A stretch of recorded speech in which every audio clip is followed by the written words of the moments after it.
Reconocimientos. El presente libro, como nuestras vidas, es una colaboración. Sin embargo, por el propósito de claridad, cabe señalar que Marie es el nombre yo en el prólogo y el epílogo, mientras que Bruce es el nombre yo en los demás capítulos. Nos sentimos muy agradecidos con Hal Boyd, Eric Devegne, Holden Devegne, Sarah Devegne, Daniel Hafen, Tom Hafen, Martha Jansen, Kevin Knight, Lisa Roper, Bat Scruggs, John Turner, Karen Tifiletti, Emily Watts y Jet Woodward por sus comentarios con respecto a los primeros borradores del presente libro. Prólogo. Escucha detrás del ruido. Las colinas áridas del desierto de Judea se extendían por todas partes. Desde donde veíamos el Wadi Kel, un valle fluvial y antiguo camino entre Jerusalén y Jericó, nos preguntamos en voz alta cómo un ser mortal podría sobrevivir 40 días de ayuno en esta región, como lo hizo Cristo. De repente, el sonido de unos disparos a la distancia sacudió nuestros pensamientos. Al escuchar con mayor atención, nos dimos cuenta de que el ruido provenía de un campo de tiro, que no estaba lo suficientemente cerca como para hacernos daño. Sin embargo, el sonido del fuego rápido rasgó nuestros sentidos espirituales y cambió abruptamente el enfoque del momento. Cuando regresamos a nuestro auto, una amiga que viajaba con nosotros nos preguntó si podía quedarse unos minutos más ahí. La vimos adentrarse un poco más en el wadi, y unos minutos más tarde volvió a subir al auto. Mientras el ruido agresivo de las ametralladoras se escuchaba a solo unas colinas de distancia. No fue hasta que estuvimos a orillas del mar de Galilea, un día o dos después, que nuestra amiga nos contó lo que escuchó entre los disparos. Estaba muy disgustada por cómo esas armas hacían que fuera difícil sentir el espíritu, dijo. Pero luego escuché un pensamiento que surgió de ese suelo seco. Fue tan claro como si alguien lo hubiera dicho. Escucha detrás del ruido. Mientras prestaba más atención a lo que estaba sintiendo, el pensamiento se convirtió en un mensaje más completo. Escucha detrás del ruido. Yo creé estas colinas. Soy el creador. Todos los disparos solo son un ruido superficial para mí. Puedo acabar con ese ruido en un suspiro. Puse el pulso en esta tierra. Te puse el mismo pulso. Escucha detrás del ruido de mi voz y quédate conmigo. Hablando metafórica y literalmente, nuestros tiempos están cargados de disparos. El fuego cruzado de estos días parece constante y puede mantenernos dando vueltas en conflictos, confusión y enigmas provocados por voces fuertes y enemigas. Vivimos en un mundo complejo. El caos incesante puede hacernos sentir como un pez dorado en una licuadora con un niño de 3 años en el interruptor. Al ofrecerte este libro, no podemos detener al niño de 3 años o los disparos. Sin embargo, esperamos poder ayudarte a aprender a escuchar detrás del ruido. El ruido en el mundo y el ruido en tu interior. Aquí no intentamos resolver todos los problemas que puedas estar enfrentando, pero esperamos que encuentres en estas páginas un modelo de cómo pensar en tus preguntas y cómo, al lidiar con ellas, nutrir tu fe. Esperamos ayudarte a calmar el caos. Esperamos ayudarte a escucharlo a él.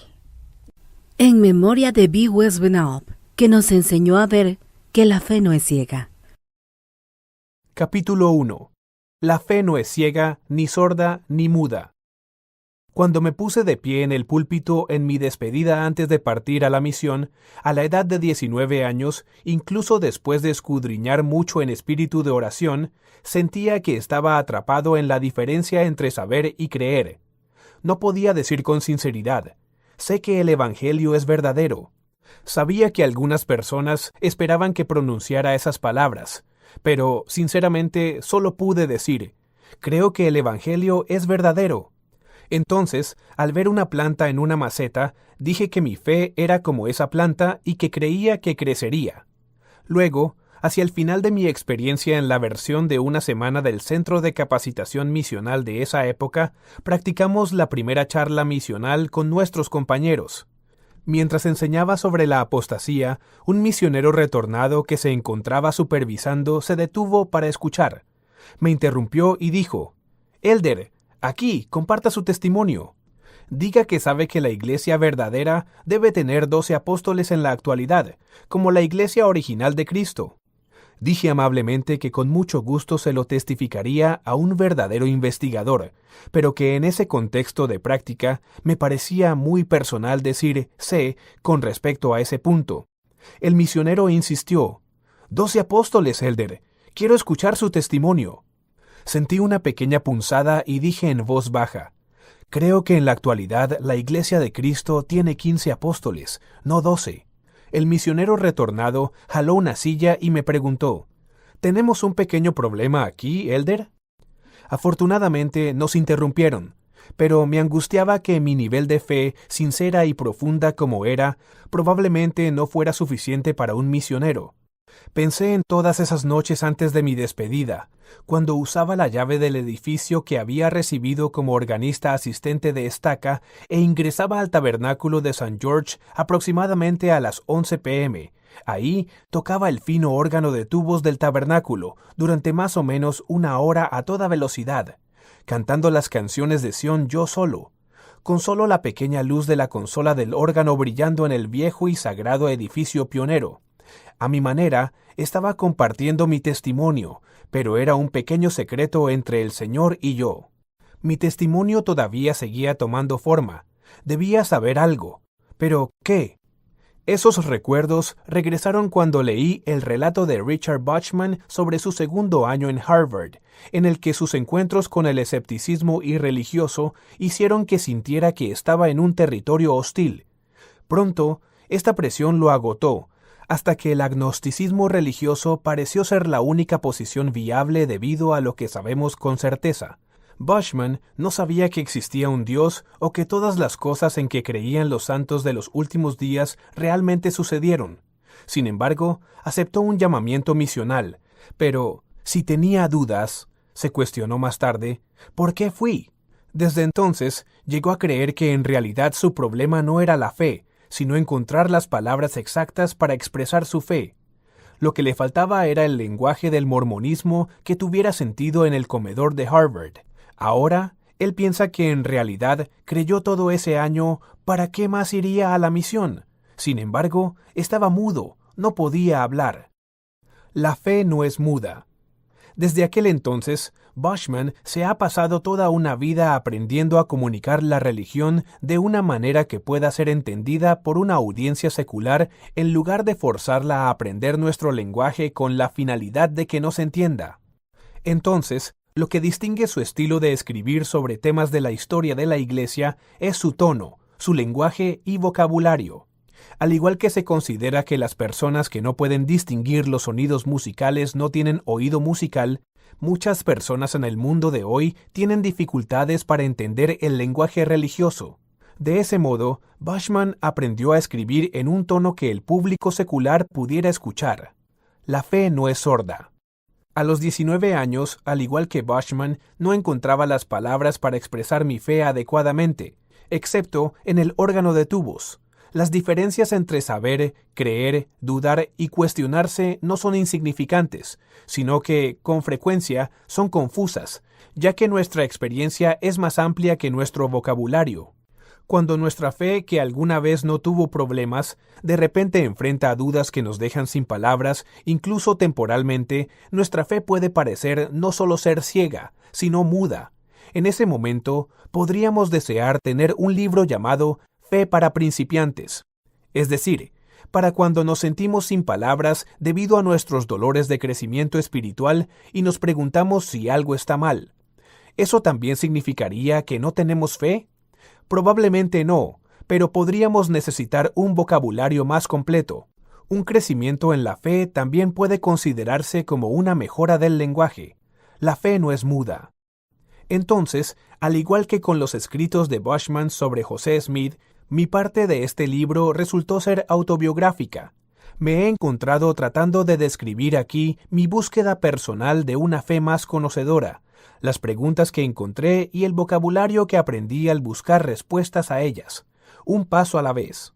Por ejemplo, con respecto a saber, El elder Harold B. Lee, de los 12, compartió un testimonio muy poderoso sobre El Salvador cuando visitó nuestra misión. Citó Doctrina y Convenios 46, 13 al 14. A algunos el Espíritu Santo da a saber que Jesucristo es el Hijo de Dios. A otros les es dado creer en las palabras de aquellos. De pronto, mientras lo escuchaba, supe que él sabía y creí en sus palabras. Ese fue solo un paso, pero fue real.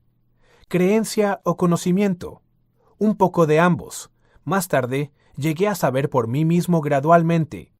Justo después de mi misión, una amiga cercana me preguntó qué fue lo más importante que aprendí ahí.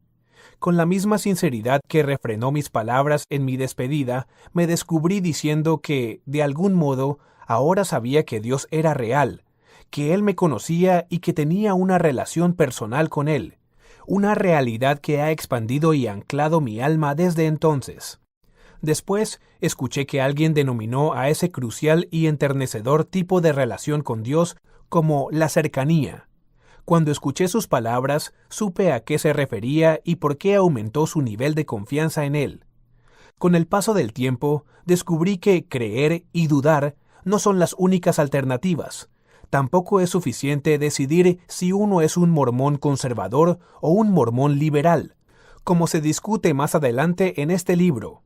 Tales dicotomías opuestas no solo no nos ayudan, sino que a menudo interfieren con el crecimiento espiritual genuino.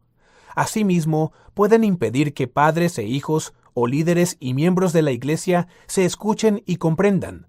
Con demasiada frecuencia, los jóvenes y otros miembros formulan preguntas sinceras, pero demasiado escépticas, mientras que sus padres y líderes les dan respuestas sinceras, pero demasiado rígidas.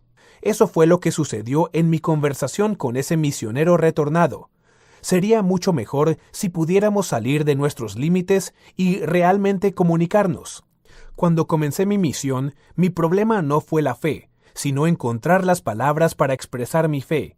Con ese recuerdo en mente, nuestro propósito aquí es ofrecer palabras, historias y conceptos que esperamos describan un proceso de fe que conduzca a la confianza y la fe en el Señor y su Iglesia.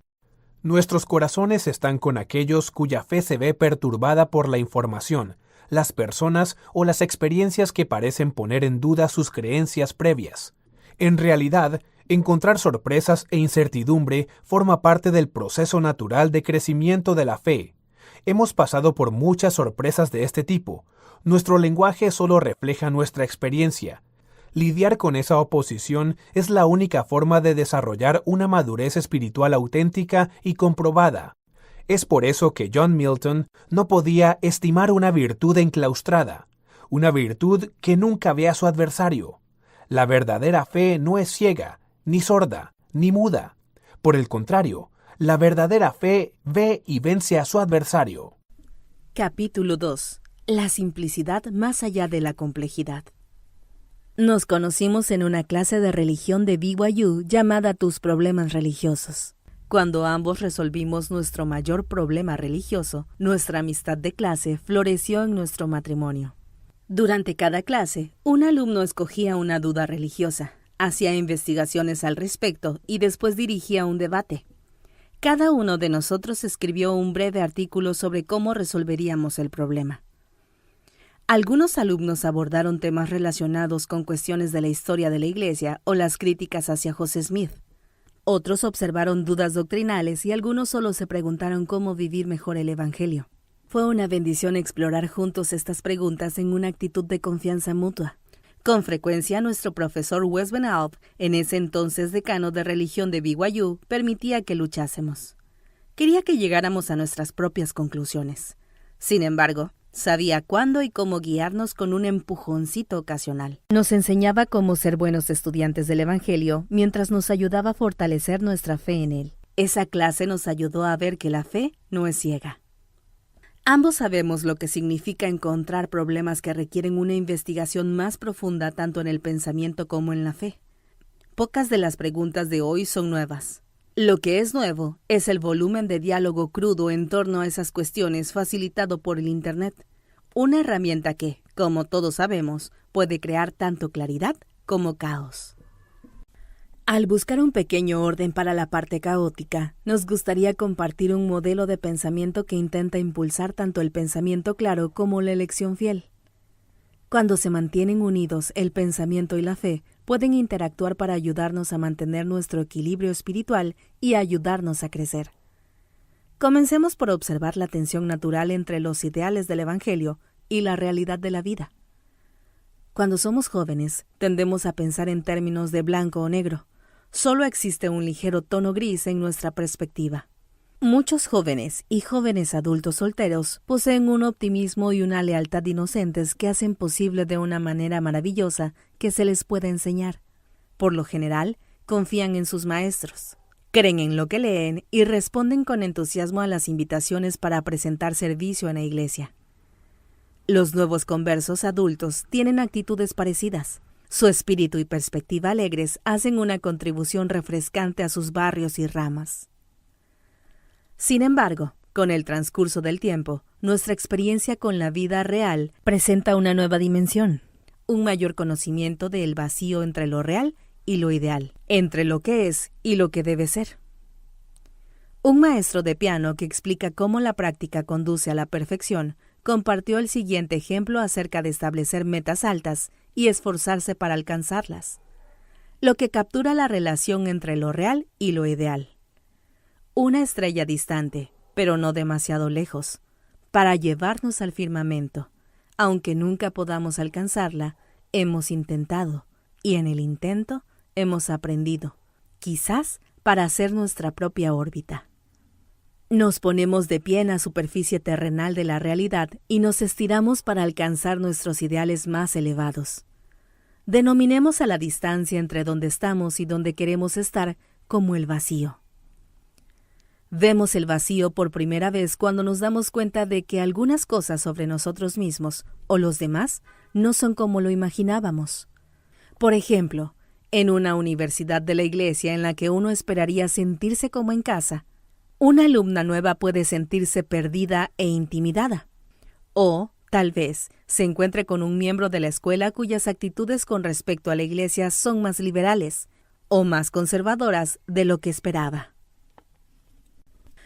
Cuando nos convertimos en adultos y nos familiarizamos con aquellos que fueron nuestros héroes, podríamos comenzar a ver sus limitaciones humanas. Por ejemplo, quizás uno de nuestros padres nos decepciona de alguna manera. O podríamos ver a un líder de la iglesia olvidar una reunión importante o perder la calma cuando se siente estresado. Tal vez nos esforzamos mucho por ser obedientes y oramos para recibir la ayuda que necesitamos, pero no recibimos la respuesta como lo prometen las Escrituras.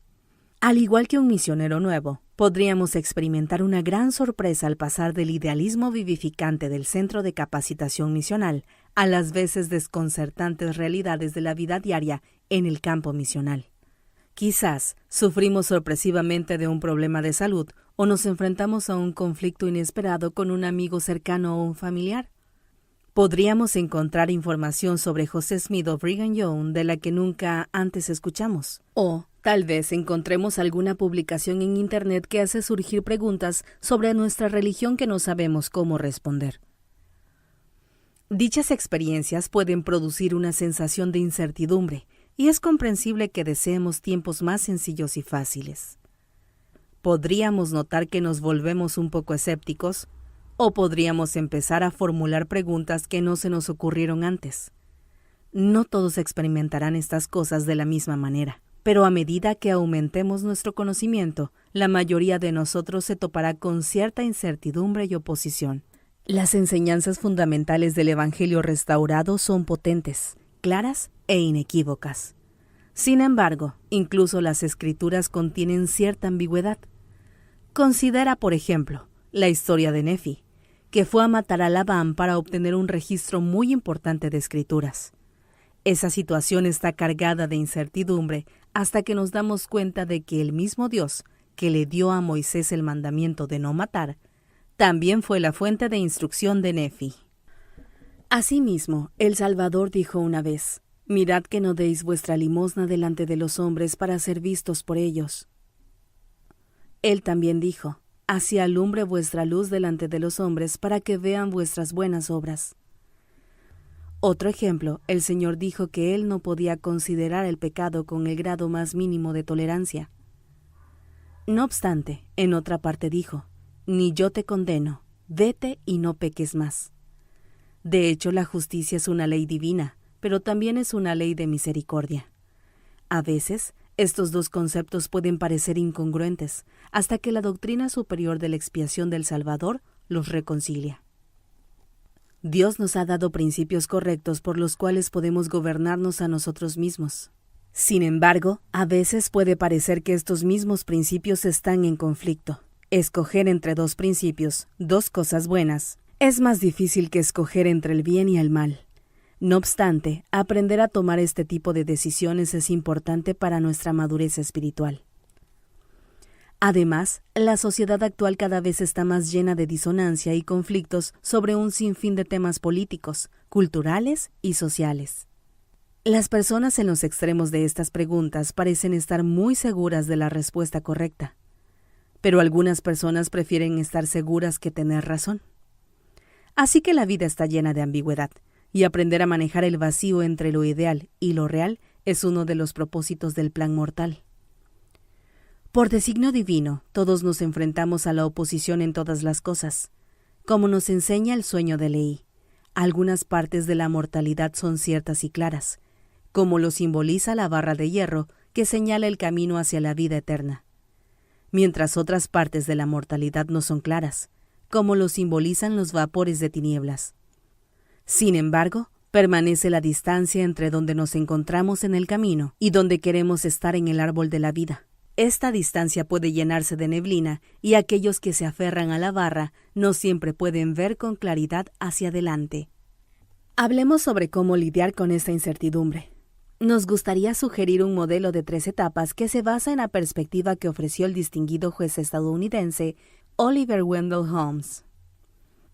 Cita: «No daría nada por la simplicidad en este lado de la complejidad, pero daría mi vida por la simplicidad al otro lado de la complejidad». Fin de la cita. La primera etapa de nuestro modelo es la simplicidad de este lado de la complejidad, inocente y no probada. La segunda etapa es la complejidad, el vacío entre lo real y lo ideal, donde nos enfrentamos a los conflictos y la incertidumbre. La tercera etapa es la simplicidad más allá de la complejidad, una perspectiva firme e informada que ha sido moldeada y probada por el tiempo y la experiencia. Por ejemplo, recientemente asistimos a una reunión de testimonios de los santos de los últimos días para algunas de las reclusas de la prisión estatal de Utah. Mujeres que fueron separadas de sus familias y la sociedad debido a delitos y pruebas graves. Al compartir su testimonio, una de las reclusas dijo: «Cuando era pequeña, con frecuencia compartía mi testimonio en la iglesia. Con mi voz alegre decía: amo a mi mamá y papá. Sé que la iglesia es verdadera. Mi Padre Celestial me ama. Jesús sufrió por mis pecados. Pero hoy, detrás de estos barrotes, digo esas mismas palabras con una perspectiva diferente y un nuevo corazón. Ahora entiendo lo que esas palabras realmente significan. Sé que la iglesia es verdadera. Mi Padre Celestial me ama.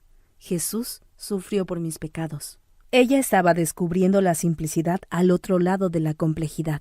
El desafío para aquellos que se mantienen firmes en la simplicidad inocente e idealista es que es posible que su perspectiva aún no haya lidiado con la realidad de lo que Holmes denomina complejidad.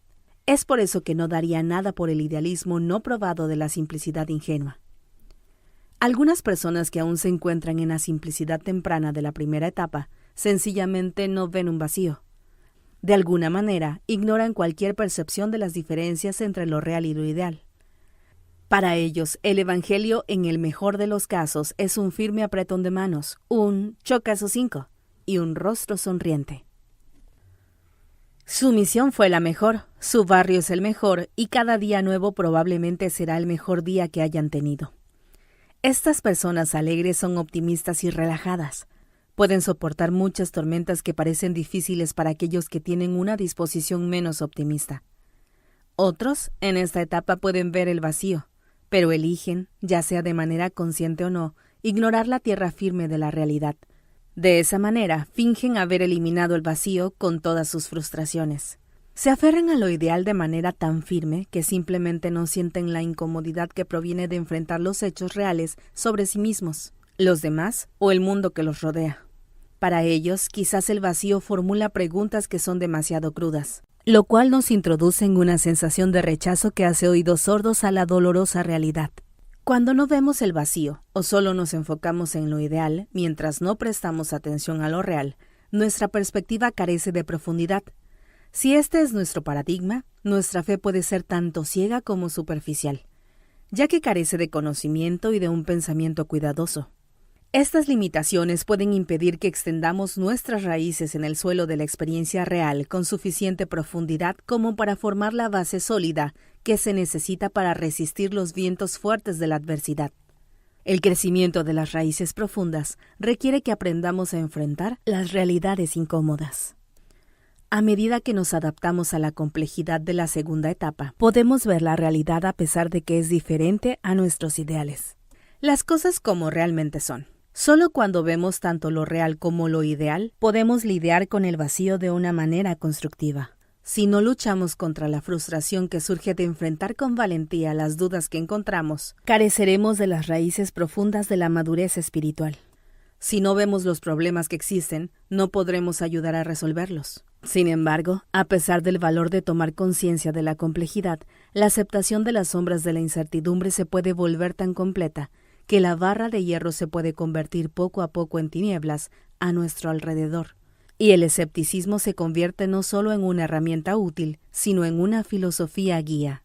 A menudo una persona que ve la vida solo desde la perspectiva de la complejidad eliminará su visión hacia arriba de lo ideal y se centrará exclusivamente en lo real. En la primera etapa, la persona inexperta parece tener todas las respuestas, pero es posible que aún no sepa muchas de las preguntas. En la segunda etapa, esa misma persona puede tener todas las preguntas, pero solo algunas de las respuestas. En la primera etapa, la fe es ciega, porque carece del conocimiento de la realidad. En la segunda etapa, la fe aún es ciega si considera la complejidad como el fin del viaje de la fe, ya que ha perdido su visión de lo ideal. Un poco de aprendizaje, por más valioso que sea, puede ser peligroso cuando se piensa demasiado en él. La capacidad de reconocer la ambigüedad, un paso importante en nuestro desarrollo espiritual, no es una forma final del conocimiento, solo es el comienzo. La gente que se deleita demasiado con las herramientas de complejidad de escepticismo, a veces los prueban en un aula de la iglesia o en conversaciones con otros. Les encanta interrogar a los desprevenidos, solo buscando la burbuja idealista de alguien que flota alrededor para que puedan reventarlo con su brillante alfiler de escepticismo. Pero cuando rompemos esas burbujas, podemos perder la armonía, la confianza y una sensación de seguridad que solo viene cuando el espíritu está presente. Necesitamos buscar con más tiempo y con mayor fuerza en las preguntas difíciles y las respuestas directas, pero sin pasar de la extrema inocencia al extremo escepticismo. El mundo de hoy está lleno de escépticos empedernidos que aman iluminar a los que están atascados en la simplicidad idealista, ofreciéndoles la duda y el agnosticismo de la complejidad como una nueva y aparente valiente forma de vida. En una ocasión, aprendí cómo el ser demasiado realista, quedar atrapado en la complejidad escéptica, puede impedir la obra del espíritu. Estuve alrededor de 1 año en mi misión en Alemania, el tiempo suficiente para saber que nuestro trabajo era duro y nuestros éxitos pocos. Me dieron la asignación de entrenar a un nuevo misionero, el Elder Killer. Un día, cuando me encontraba lejos en una reunión de liderazgo, el Elder Killer y otro nuevo misionero se encontraron con una encantadora mujer en la puerta, pero no sabían suficiente alemán para conversar con ella. Sin embargo, dijo que sintió una impresión espiritual muy fuerte de que esa mujer se uniría a la iglesia algún día. De hecho, estaba tan emocionado por ella que olvidó anotar su nombre o su dirección. Solo sabía que su apartamento se ubicaba en algún 5º piso de nuestra gran área, donde había residenciales de muchos pisos. Estaba seguro de que reconocería su nombre al lado del timbre. Entonces, al siguiente día, subimos y bajamos escaleras durante horas, pero no pudimos encontrarla. Cuando dije que debíamos regresar a trabajar, las lágrimas brotaron de sus ojos y su labio inferior comenzó a temblar. Dijo, «Pero Elder Hafen, el espíritu en verdad me habló sobre esa mujer». Murmuré que quizá el espíritu le dijo que anotara su nombre y dirección. Entonces, para enseñarle una lección, lo llevé a subir y bajar más escaleras. Después de 1 o 2 horas, la encontramos. Renate Wolfart. 40 años más tarde, Marie y yo, junto a su esposo, Frederick, y todos sus hijos, estuvimos en el templo de Frankfurt, Alemania. Vimos con lágrimas cómo Frederick, ahora un sellador del templo, sellaba a su hija menor a su esposo. Esa es una lección que no olvidaré. Nunca pierdas de vista lo ideal. La mejor respuesta al vacío de dudas es seguir avanzando hacia la tercera etapa, donde no solo vemos lo real y lo ideal, también nos aferramos a cada perspectiva con ojos y corazones bien abiertos. Al ver a través de las lentes de esta simplicidad más allá de la complejidad, podemos actuar incluso cuando deseamos tener más evidencias antes de decidir qué hacer. Por ejemplo, podemos darnos cuenta de la importancia de aceptar un llamamiento en la iglesia cuando sentimos que estamos demasiado ocupados como para aceptar más responsabilidades. O podemos seguir los consejos de la primera presidencia, incluso cuando no comprendemos las razones detrás de esos consejos. O cuando los demás a nuestro alrededor critican esos consejos. Podemos darles al Señor y su iglesia el beneficio de la duda acerca de nuestras preguntas sin respuestas. La elección de creer en esta etapa se diferencia mucho a la obediencia ciega. Mejor dicho, es un tipo de obediencia consciente y segura. En lugar de pedirnos que dejemos a un lado las herramientas de una mente instruida y crítica, esta actitud nos invita a utilizar esas herramientas, junto con nuestra confianza en lo ideal, para que podamos mejorar la situación actual, no solo criticarla. Llamémosle a esto fe instruida. En una ocasión, G.K. Chesterton distinguió a los optimistas, pesimistas y mejoradores, una comparación que corresponde más o menos a la progresión de Holmes, que va de la simplicidad temprana a través de la complejidad hasta la simplicidad madura. Llegó a la conclusión de que, con demasiada frecuencia, tanto los optimistas como los pesimistas solo ven un lado de las cosas. Por lo tanto, ni el optimista extremo ni el pesimista extremo son de gran ayuda para mejorar la condición humana, ya que las personas no pueden resolver problemas a menos que estén dispuestas a reconocer que existirán esos problemas mientras se mantengan lo suficientemente fieles para hacer algo al respecto. Chesterton dijo que el peligro del optimista excesivo es que defenderá hasta lo indefendible. Es el defensor del universo. Dirá, mi cosmos bueno o malo. No se inclinará mucho a modificar las cosas. Se inclinará más a dar una especie de respuesta oficial de los miembros superiores a todos los ataques, calmando a todos con promesas. No lavará el mundo, sino que lo blanqueará. Por otro lado, Chesterton dijo que el peligro del pesimista no es que castigue a dioses y hombres, sino que no ama lo que castiga. Al ser el supuesto amigo sincero, el pesimista no es realmente sincero. Oculta algo, su sombrío placer es decir cosas desagradables. Tiene un deseo secreto de herir, no solo de ayudar. Usa el conocimiento que se le permitió con el fin de fortalecer al ejército para disuadir a las personas de unirse a él. Para ilustrar a los mejoradores, Chesterton hace referencia a la lealtad de las mujeres. Algunas personas tontas comenzaron la idea de que las mujeres, por respaldar a su propia gente a través de todo, son ciegas y no ven nada. Esas personas difícilmente habrán conocido mujeres. Las mismas mujeres que están prestas a defender a sus hombres en las buenas y en las malas, son conscientes de la debilidad de sus excusas o la densidad de sus pensamientos. El amor no es ciego. Eso es lo último que sería. El amor es una entrega, y cuanto más entregado, es menos ciego. Una entrada al diario de mi padre, Orville Hafen, ilustra a los mejoradores de Chesterton. Fue más allá de un idealismo inocente. Sus ojos estaban completamente abiertos a las realidades incómodas. Sin embargo, también superó la complejidad de ser consumido por el realismo. Ahora, su perspectiva madura y más completa le dio una forma de simplicidad que le permitió pensar y actuar productivamente, subordinando lo que vio con los ojos totalmente abiertos a lo que sintió con todo el corazón. Un amigo de mis padres fue llamado como obispo de su barrio y dijo que no podría hacerlo si mi padre no era su primer consejero. Antes, mi padre había servido como presidente de una estaca durante 10 años y se sentía muy estresado con múltiples obligaciones. Entonces, escribió: «Si es posible, deja pasar de mí esta copa». Sabía que el trabajo en el obispado podía parecerse a una rutina continua sin alivio, y, en algunos aspectos, no era lo suficientemente humilde y no tenía el espíritu de oración suficiente. No siempre había estado dispuesto a someterse incuestionablemente a todas las decisiones de la Iglesia. Sin embargo, debido a que no sentía que podía decir que no a ningún llamamiento de la Iglesia, escribió: «No se haga mi voluntad sino la tuya».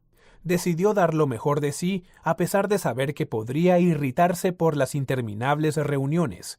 Pero la obra de la Iglesia será primero. No será difícil para él pagar su diezmo y asistir con regularidad, ya que ha estado haciendo eso. No obstante, tendrá que ir al templo con mayor frecuencia y familiarizarse mejor con los miembros del barrio e interesarse realmente en ellos, con la esperanza de que sea posible que sientan lo mismo por él. Quizá, en su forma débil, tendrá que tratar de vivir tan cerca del Señor como esperamos que lo hagan las autoridades generales. Mi padre era un hombre discreto y sincero, que todavía tomaba seriamente sus ideales. Su actitud hace que desee ser tan manso, así como mi educación me ha enseñado a ser tenaz. La historia de Holly nos da otro ejemplo de alguien que pasa de la simplicidad inocente a través de la complejidad a la simplicidad fija. A la edad de 18 años, Holly era muy activa en la iglesia, pero de una manera automática. Luego, alguien la convenció de que las mujeres debían poseer el sacerdocio. Estaba tan convencida de esta idea que renunció indignada a su membresía en la iglesia. Unos años después, su compañera de habitación de la universidad recibía las charlas con los misioneros. Holly decidió sentarse a escuchar las charlas. Su corazón se conmovió y decidió orar por primera vez en años. Tan pronto como dijo las palabras «Padre Celestial», su helado corazón comenzó a derretirse. Comenzó a llorar. En ese momento sintió una tierna conexión con su Padre Celestial que, durante los siguientes días y semanas, la llevó a descubrir una relación con Él que no había conocido antes. La denominó cercanía. Pronto, Holly se volvió a bautizar. A medida que estudiaba y oraba, su cercanía a Él se profundizaba. La terquedad se convirtió en confianza. Luego, dijo con respecto a sus problemas anteriores: «Confío en Él. Él sabe lo que está haciendo». El profeta Alma sabía todo con respecto a estas 3 etapas. Enseñó que la fe en Dios es un proceso, no un acontecimiento, y requiere gran esfuerzo y paciencia. Como se registra en Alma 32, al principio, nuestro simple deseo de creer lo suficiente como para ejercer los primeros pasos de fe no produce un conocimiento perfecto. En realidad, no podemos saber con certeza sobre la veracidad de las palabras de Alma hasta que hagamos la prueba y sembremos la semilla en nuestros corazones. A medida que la semilla crezca, expandirá nuestros corazones e iluminará nuestras mentes hasta que sea muy real para nosotros. Pero no hemos terminado. Cuando nos topamos con las primeras sorpresas de la complejidad, debemos atender a la semilla de fe que ha germinado con mucho cuidado, para que cuando el sol queme demasiado, la pequeña planta no se marchite. Por su naturaleza, la fe puede y vencerá la oposición que a veces es totalmente fulminante. Especialmente en el calor de esas pruebas, debemos recordar ver hacia adelante con los ojos de la fe. En el momento en que podamos participar libremente del fruto del árbol de la vida, la recompensa por nuestra diligencia y longanimidad. Cuando lleguemos al árbol de la vida, no habrá más espacio entre lo real y lo ideal. Habremos resuelto nuestras complejidades mediante un proceso de refinamiento difícil, pero lleno de fe a través del cual, en simplicidad pura y sabia, lo real y lo ideal se conviertan en uno. Capítulo 3. La simplicidad, la complejidad y la era del Internet. El desarrollo de las 3 etapas que hemos visto, desde la simplicidad temprana hasta la complejidad, luego hasta la simplicidad madura más allá de la complejidad, se aplica a muchos aspectos del crecimiento personal. Pero, por ahora, solo la aplicaremos a las dudas con respecto a la Iglesia, en la era de Internet. Esta es una historia real sobre un amigo al que llamaremos Matías. Después de su misión y su matrimonio en el templo, Matías formó una familia y, con el tiempo, se convirtió en obispo. Más tarde, nos enteramos de que Matías estaba luchando con una serie de dudas y decepción porque encontró información en Internet que, según él, saboteó su fe religiosa. Cuando alguien le preguntó qué pasó, Matías dijo que durante años, como miembro y líder de la iglesia, había estado viviendo en una burbuja y se sentía feliz. Luego, algunos de sus amigos de la iglesia acudieron a él para obtener respuestas a las preguntas que encontraron en Internet. Dijo que muchos de los temas eran nuevos para él, por ejemplo, la forma en que José Smith tradujo el libro de Mormón y el libro de Abraham. ¿Por qué a los negros africanos no se les otorgó el sacerdocio hasta 1978? ¿Y realmente José Smith practicó la poligamia? El problema de Matías no tuvo que ver con lo que sucedió en cada ejemplo, una vez que se enteró de los detalles. Más bien, se sentía traicionado por no haber sabido antes sobre estos asuntos. Debido a que conocíamos y nos preocupábamos mucho por Matías, nos cuestionamos cómo estas dudas pudieron haberlo sorprendido. Nuestra experiencia fue distinta a la suya. Nos topamos con esas preguntas muchos años antes, cuando estudiábamos en la universidad, no porque estuviéramos hurgando en armarios históricos y secretos, sino porque nosotros y nuestros amigos hablábamos sobre estos temas en un ambiente abierto de fe cuando surgían. En los salones de clase de la iglesia, en los que nos hemos sentado desde entonces, no se han ocultado estos temas, ni se ha desalentado la discusión de los mismos, aunque reconocemos que tal vez esta no fue la experiencia de todos. ¿Recuerdas cuando Matías dijo que antes de que estas preguntas llamaran su atención, vivía en una burbuja y se sentía muy feliz? Esa es una descripción acertada de la simplicidad de la primera etapa. Holly, que era tan activa en la iglesia que actuaba de manera automática, al principio vivía en la misma burbuja. Luego, Matías y Holly sintieron que el impacto de toparse con la complejidad de la segunda etapa se sintió como un terremoto que cambió por completo la carga de la prueba en sus mentes sobre la iglesia. Casi sin darse cuenta de lo que estaban haciendo, comenzaron a suponer que la iglesia simplemente estaba equivocada hasta que pudiera demostrar que tenía razón. Las historias de Holly y Matías son instructivas.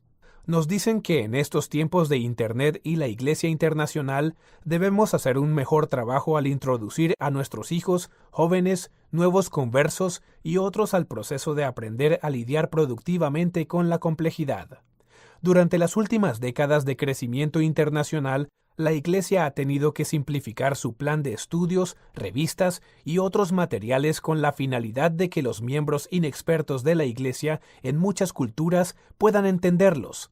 Debido a que ese enfoque puede limitar la disponibilidad de información más avanzada, muchas personas se alegraron en 1992 cuando la empresa Macmillan, reconocida a nivel mundial, publicó con BYU The Encyclopedia of Mormonism. Esta obra de 4 volúmenes contiene una serie de artículos minuciosos y entretenidos de escritores calificados de la Iglesia sobre todos los temas que mencionaron Matías y muchas otras personas. Desde entonces, esta enciclopedia ha estado disponible en Internet y en otros lugares. Además, el acceso a los documentos originales de la Iglesia nunca había estado tan disponible que en los últimos años, como lo demuestran las publicaciones en desarrollo del enorme proyecto patrocinado por la Iglesia Joseph Smith Papers, que comenzó en 2008. Los ensayos sobre temas del Evangelio, que se publicaron de manera más reciente en IDS.org, son más visibles que Encyclopedia of Mormonism.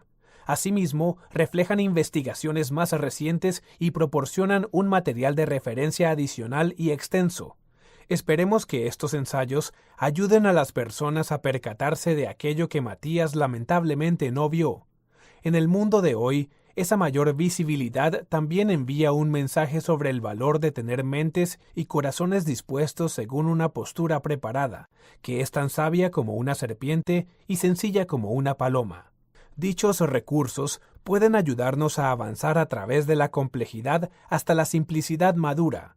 En este punto, no solo somos optimistas ni pesimistas, Somos fieles de mentalidad abierta que sabemos que la historia y la vida no siempre son claras y ordenadas, pero deseamos seguir aprendiendo y mejorar la situación, no solo criticarla.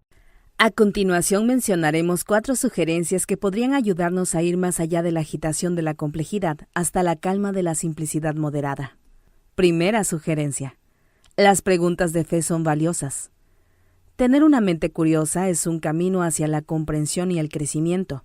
Sin embargo, es posible que haya algunas personas que supongan erróneamente que la cultura de la Iglesia desaprueba a las personas que se hacen preguntas. Entonces, cuando tenemos preguntas sinceras, algunos de nosotros podríamos sentir que no tenemos fe, o incluso que somos culpables. ¿Está mal hacerse preguntas o incluso divagar? No lo creemos así. La Iglesia no se autodestruye bajo cuestionamiento ni escrutinio. Por el contrario, buscar respuestas y una comprensión más profunda realmente puede ayudarnos a crecer. Según dijo J.R.R. Tolkien, no todos los que andan errantes están perdidos. Así que demos la bienvenida a las preguntas y a las personas que hacen preguntas.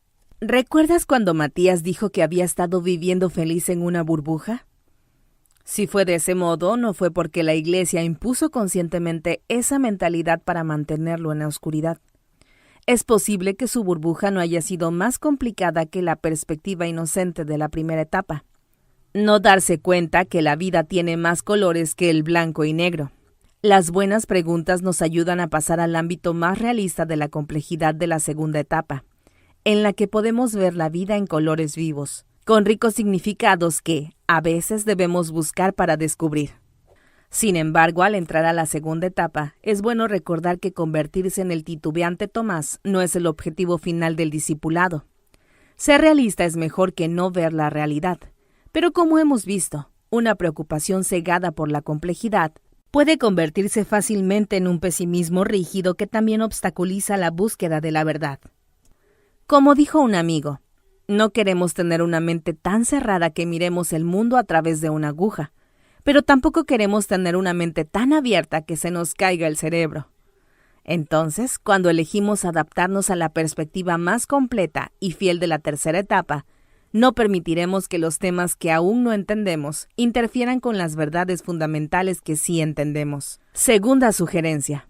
Sé precavido con respecto a los puntos débiles del Internet. Una de las bendiciones más grandes de Internet, que también es una de sus maldiciones, es que proporciona a todos, independientemente de la edad o cualificación, acceso sin reservas a información ilimitada.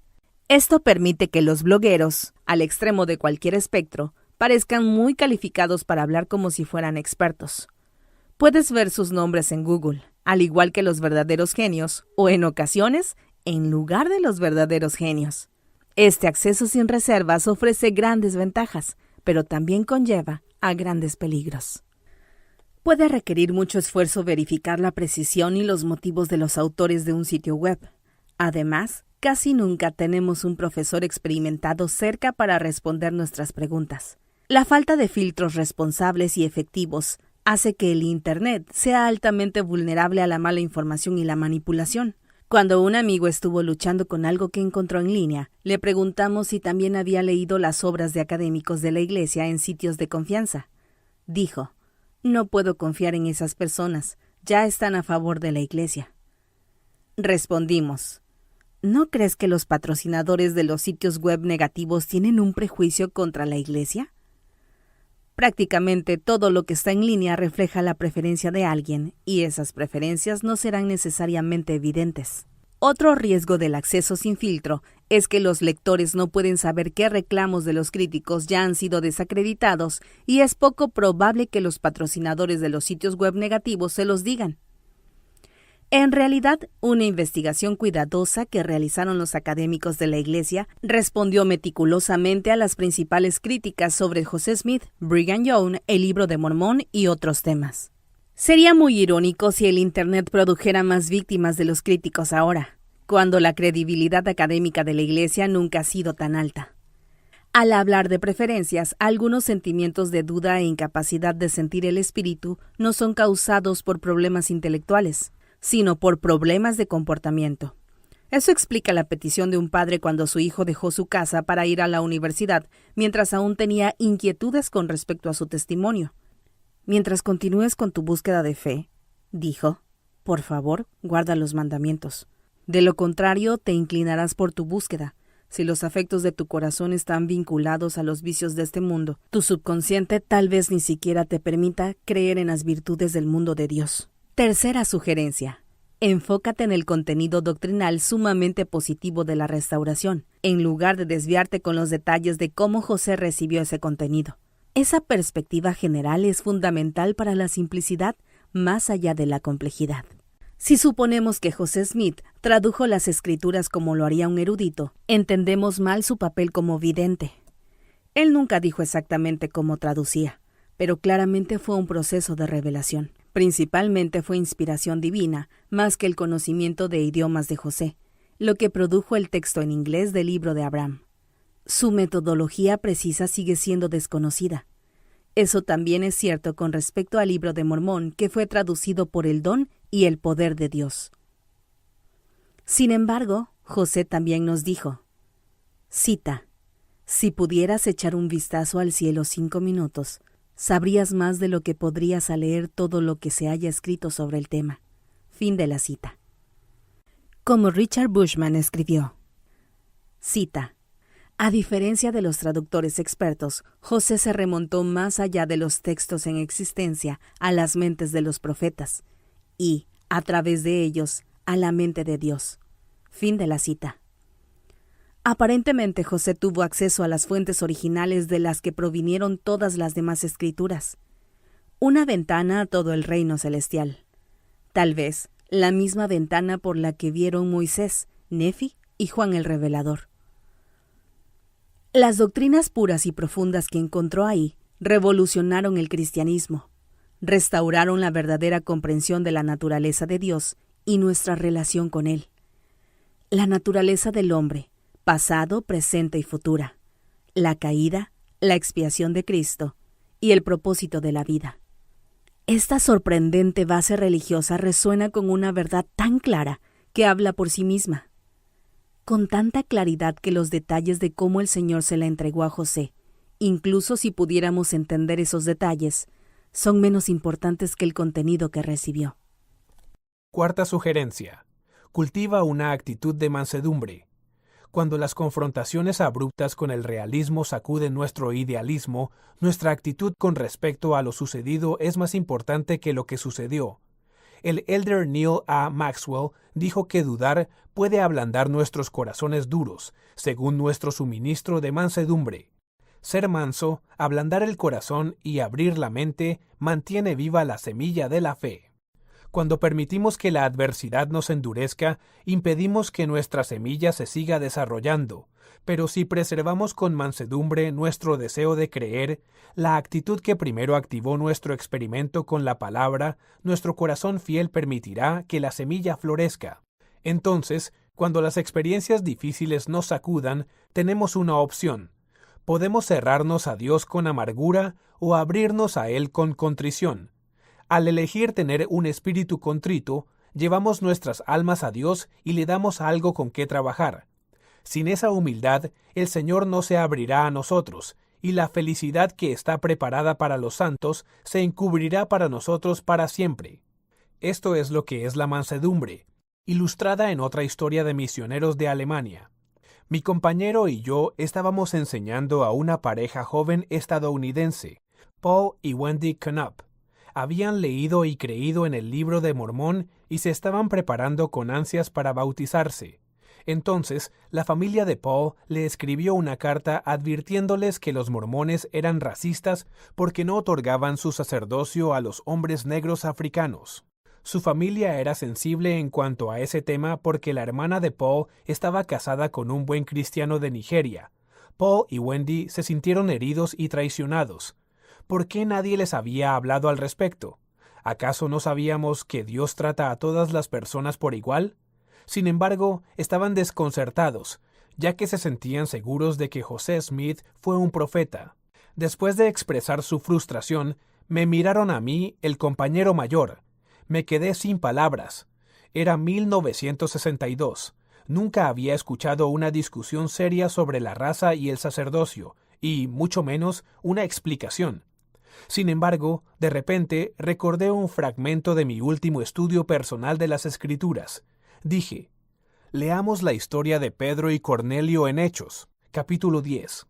Aquí leemos que después de siglos de restringir el Evangelio exclusivamente a la casa de Israel, el Señor le reveló a Pedro que era hora de compartir el mensaje del Salvador con el mundo gentil.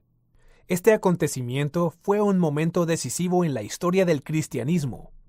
Saber de ese cambio tan importante en la antigua política de la Iglesia hizo que fuera razonable pensar que, en algún momento, Él abriría esa puerta aún más. Eso fue lo que hizo en 1978, cuando Él le reveló al presidente Spencer W. Kimball que era hora de extender las bendiciones del sacerdocio y del templo a todos los hombres dignos como parte del establecimiento de la Iglesia en todo el mundo por primera vez en la historia. Paul y Wendy llamaron varios días después para decir que habían orado fervientemente y deseaban que volviéramos. Pronto se bautizaron y en los años siguientes formaron una familia con 5 hijos en el Evangelio. Muchos años después, los Knopp y nosotros compartimos recuerdos sobre esa noche crucial. Dije que esa experiencia me había enseñado que el Señor les dice a sus misioneros qué expresar en el momento preciso. Lo que Wendy principalmente recordaba era que, de alguna manera, después de nuestra visita, la tristeza que habían estado sintiendo poco a poco los abandonó y la luz regresó. Al igual que Nephi, Paul y Wendy, sintieron que Dios ama a sus hijos, incluso si no saben el significado de todas las cosas. Eran mansos y estaban lo suficientemente vivos a nivel espiritual como para saber que el Señor los amaba, así que confiaron en Él. No permitirían que lo que aún no entendían se interpusiera en todo lo que ya entendían. La simplicidad en la parte frontal de la complejidad requiere muy poco de nosotros. Sin embargo, la simplicidad al otro lado de la complejidad requiere todo de nosotros, y es posible que tengamos que soportar ese costo de múltiples maneras. Por ejemplo, no siempre nos movemos sin contratiempos y con rapidez a través de la complejidad hasta el otro lado de la simplicidad. Demasiadas personas quedan atrapadas en la complejidad.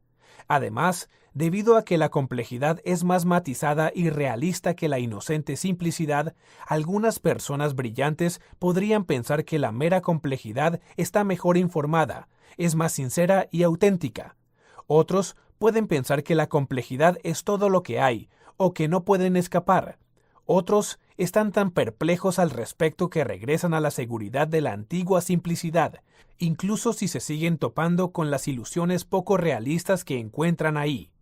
Pero recuerda lo que dijo Holmes: daría mi vida por la simplicidad al otro lado de la complejidad. Los Knopp descubrieron la simplicidad de la tercera etapa al ser receptivos a una explicación meramente convincente cuando no era posible saber más. No tenían una respuesta completa, pero sintieron lo suficiente como para poner su complejidad a los pies del Señor. Su mansedumbre en espíritu de oración les permitió otorgarle el beneficio de la duda. Nuestra amiga Holly descubrió esa misma simplicidad después de que abandonó la iglesia. La encontró nuevamente con los ojos frescos y más abiertos. Llegó a conocer la complejidad con sus conflictos y demandas, pero ahora era lo suficientemente mansa como para sentir que la complejidad por sí sola no es suficiente.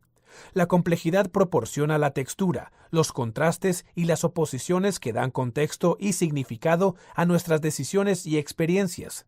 En ese contexto, escuchó el mensaje de la restauración con nuevos oídos. Luego, probó la simplicidad más allá de la complejidad cuando pronunció esas palabras sencillas pero santas con una nueva voz: Padre Celestial. Descubrimientos como los de Knopp y Holly no son pequeños. Forman parte del patrón cósmico de Adán y Eva, que abandonaron la simplicidad del Edén por la complejidad que comenzó con el fruto prohibido. Luego, descubrieron poco a poco que debido a sus encuentros con la complejidad, se les abrieron los ojos y se arrepentían y recurrían a Dios. Podrían asirse al gozo de la simplicidad completa. Entonces, no regresarían a la simplicidad inocente del Edén, sino que ascenderían progresivamente hacia la vida celestial madura. Debido a la expiación del Salvador, pudieron aprender de su complejidad sin sentirse abrumados al respecto. En esta vida tendrían gozo y estarían con Él nuevamente. Entonces comprenderían verdaderamente por primera vez la gran simplicidad de estar con Él y uno con el otro, una plenitud de significado que nunca habrían encontrado en la simple inocencia del Edén. En las palabras de T.S. Eliot, no dejaremos de explorar y el final de toda nuestra exploración será llegar a donde comenzamos y conoceremos el lugar por primera vez.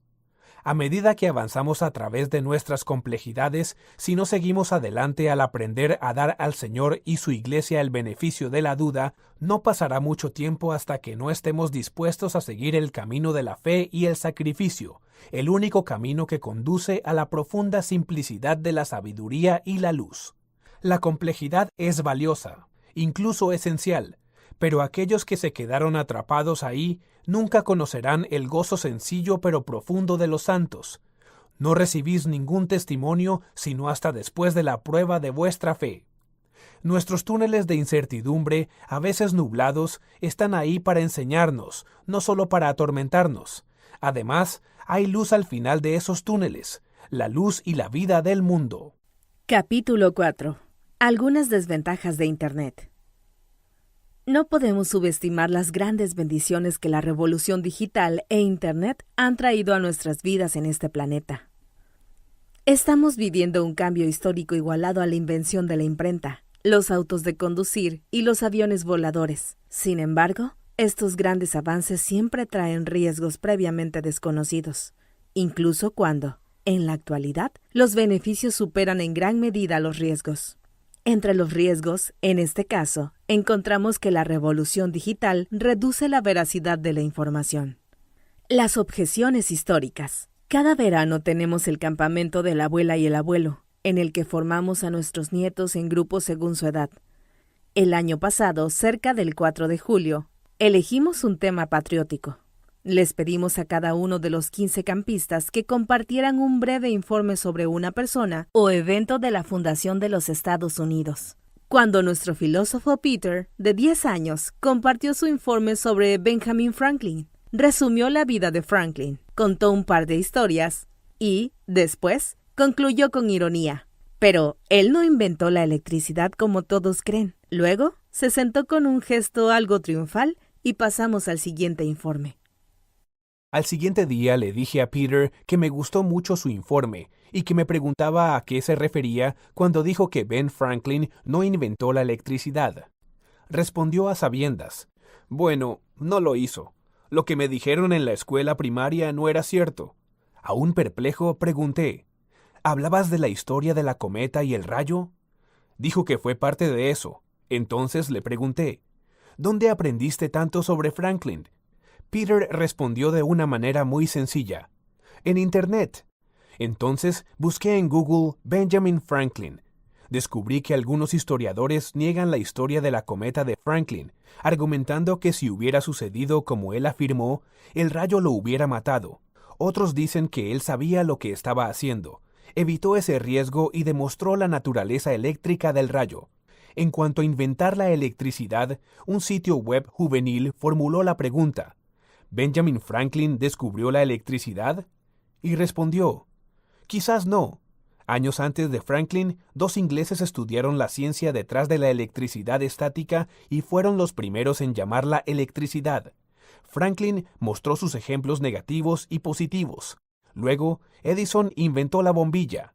Cuento estos detalles no porque necesite saber quién inventó la electricidad, sino porque me pregunto qué lleva a un niño de 10 años que lee relatos históricos en línea a concluir que lo que le dijeron en la escuela primaria no era cierto. Deberíamos también decir, como lo expresan algunas personas en tales casos: ¿me mintieron? Cambiando de tema, de vuelta al campamento de la abuela y el abuelo, Emma, de 10 años de edad, compartió su informe asignado sobre Betsy Ross.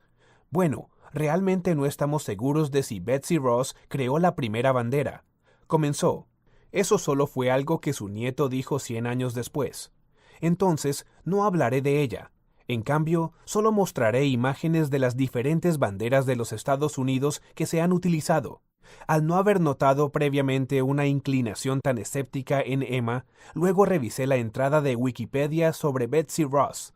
Aprendí que, aunque todavía es ampliamente reconocida por haber hecho la primera bandera de los Estados Unidos, no hay evidencia de archivo ni otra tradición verbal registrada que corrobore esta historia, que apareció por primera vez en los escritos de su nieto 50 años después de su fallecimiento.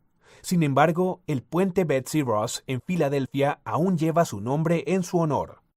En ausencia de una evidencia de archivo adecuada para corroborar la historia de Betsy Ross, los maestros de primaria de Emma le enseñaron algo que no era verdad, como a Peter, y, por lo tanto, Betsy es una figura histórica desacreditada cuya historia ya no deberíamos aceptar. Las probabilidades son muy altas de que lo que es ampliamente acreditado sobre Ben y Betsy es lo suficientemente cierto como para que nuestras escuelas primarias puedan seguir enseñando sin problemas sus relatos históricos de muchos años de antigüedad a un nivel comprensible y apropiado para su edad. Pero, ¿qué pasa con la investigación en Internet que puede disminuir la confianza de nuestros estudiantes en que sus maestros les están diciendo la verdad? Sea la que sea, ¿pueden también estas desventajas de Internet hacer que algunos de los miembros de la Iglesia se pregunten si sus maestros o líderes les están diciendo la verdad? Si es así, el problema no son los alumnos, los maestros, las escuelas o los líderes de la Iglesia. El problema es nuestra necesidad de entender por qué Internet funciona como lo hace. Antes de que los sitios web populares se hicieran cargo tanto de nuestra investigación como de nuestro razonamiento, gran parte de las personas instruidas sabían que los académicos, a menudo, discutían sobre temas matizados en eventos antiguos. Están capacitados para hacerlo debido al valor social de ser receptivos a nuevos descubrimientos. Sin embargo, antes de Internet, la carga de la prueba percibida socialmente siempre estuvo en aquellos que desafiaban las interpretaciones establecidas y documentadas razonablemente. Sin embargo, en la actualidad, de alguna manera, como lo descubrimos con Peter y Emma, encontrar cualquier crítica o una complicada diferencia de opinión histórica puede parecer trasladar la carga de la prueba a la fuente tradicional, como si solo plantear una pregunta aparentemente legítima fuera suficiente para ganar una condena de culpabilidad en el tribunal de la opinión pública.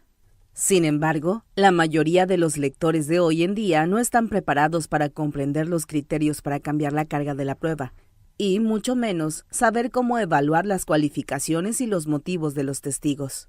Además, antes de recurrir al Internet, un maestro o padre que deseara enseñar a los niños sobre Ben, Betsy, Washington o Jefferson, podría ir a la biblioteca y encontrar una fuente que se ajuste a la preparación del lector. Sin embargo, si usamos la web, que no puede clasificar a sus lectores por edad o de otro modo, terminaremos con lo que un erudito llamó la desaparición de la infancia.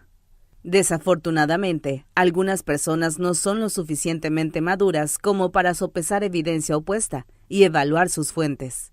Pero, comprensiblemente, sitios como Wikipedia quieren ganar y mantener el respeto de sus lectores más sofisticados y críticos. Entonces, no ponen restricciones, invitando a todas las personas del mundo a enviar sus diferentes evidencias. Y los lectores inexpertos, su familia y sociedad, simplemente sufren las consecuencias. Cuando nuestros hijos u otras personas aprenden más de lo que pueden entender sobre algún tema muy complicado, como la historia, la religión o el sexo, de la navegación en Internet, todos debemos lidiar con las implicaciones personales y sociales.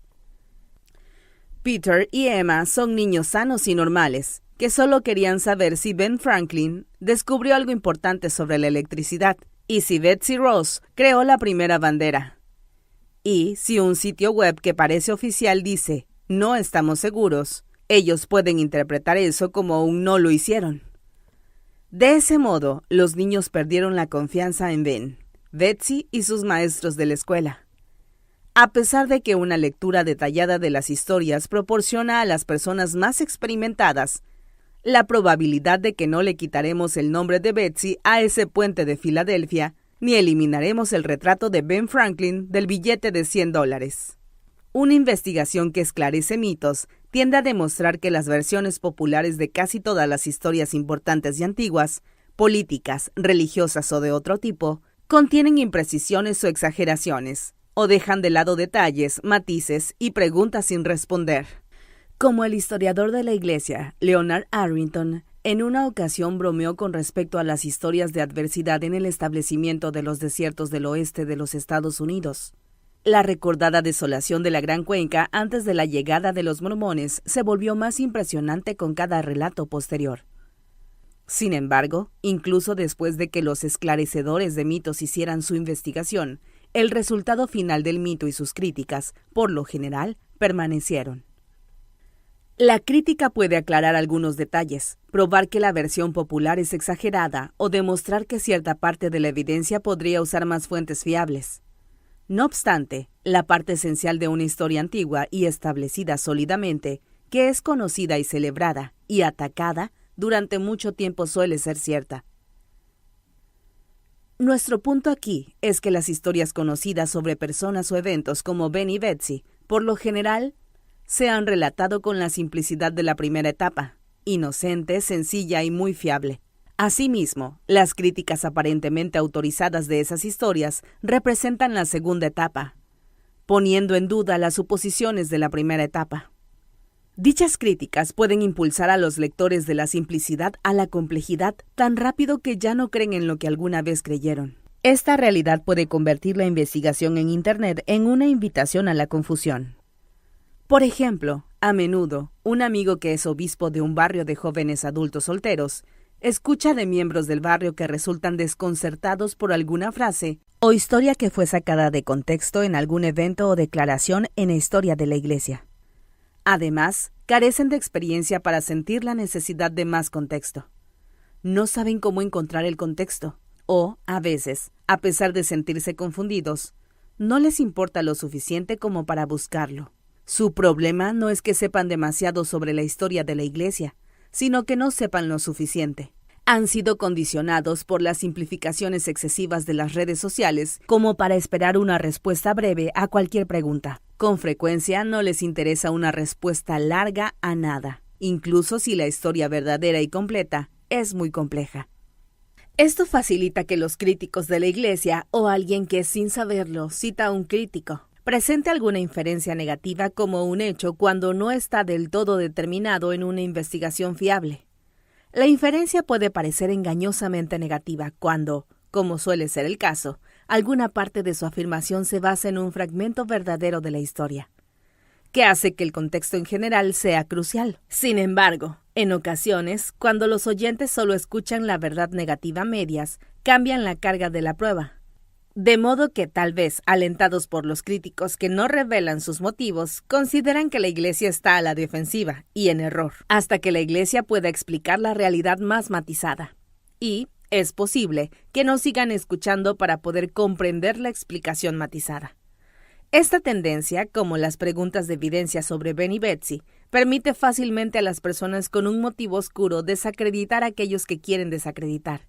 Noticias falsas. El problema actual que más le molesta al columnista estadounidense David Ignatius es que parece que las personas ya no saben qué es verdad, sobre todo desde el cambio climático y las acusaciones a personas que nos gustan o no nos gustan, hasta la polarización política, que ahora contamina todas las áreas de nuestra vida común, incluidos los deportes. Estamos aprendiendo que las redes sociales pueden ser herramientas de engaño y de verdad. Por ejemplo, recientemente, una abuela que crió a su nieto recibió un correo electrónico de alguien que se hizo pasar por un policía y le dijo que su nieto estaba en la cárcel en Europa por conducir bajo la influencia del alcohol y necesitaba dinero para la fianza. Otro de sus nietos dijo: "Mi abuela, que amaba a su nieto y había pasado muchos años cuidándolo, entró en desesperación. Con solo un correo electrónico de un farsante, mi abuela parecía estar lista para deshacerse de toda la confianza que tenía depositada en su nieto". En ocasiones, los miembros de la Iglesia se ven impulsados a desconfiar por fuentes igualmente malintencionadas y anónimas en la web. Ahora, el poder engañoso de las redes sociales se presenta en muchos lugares. Ya no podemos confiar en las críticas que leemos en línea sobre la calidad de los productos de consumo, un problema que es una pesadilla en Internet. Por otro lado, A menudo, los actos trágicos de violencia a gran escala, tal como los tiroteos masivos, desencadenan historias falsas, motivadas por la política.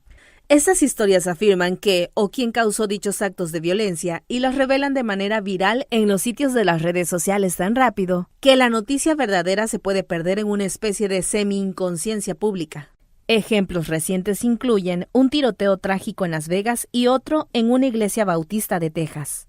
En el estudio más grande de noticias falsas hasta la fecha, los científicos de datos del MIT descubrieron en el 2018 que las historias falsas tienen un 70% más de probabilidades de ser retuiteadas que las historias verdaderas, tal vez porque son más interesantes o provocativas. Esta investigación alimenta un debate furioso y global sobre la capacidad de las empresas de Silicon Valley para influenciar en la sociedad. Los gigantes de Internet se encuentran bajo un escrutinio cada vez más intenso sobre el poder de sus productos y su vulnerabilidad a los prejuicios o la manipulación. Esa combinación de poder y vulnerabilidad no solo es perturbadora, sino peligrosa. En realidad, se puede manipular Internet para fines religiosos o muchos otros. Comerciante de dudas. Riley creció en un hogar santo de los últimos días.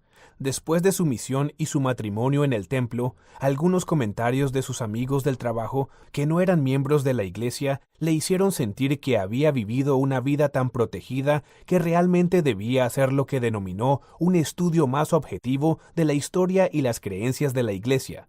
Entonces, comenzó a leer todo lo que aparecía en sus búsquedas en Internet sobre temas de la iglesia. Mientras más leía, más inquieto se sentía. Nunca se le cruzó por la mente que podría estar leyendo literatura antimormona, que ya él sabía era tan ingeniosa y sospechosa que no era fiable. Pensó que estaba haciendo una investigación objetiva e imparcial. Con el tiempo, ya no creía que José Smith fue un profeta.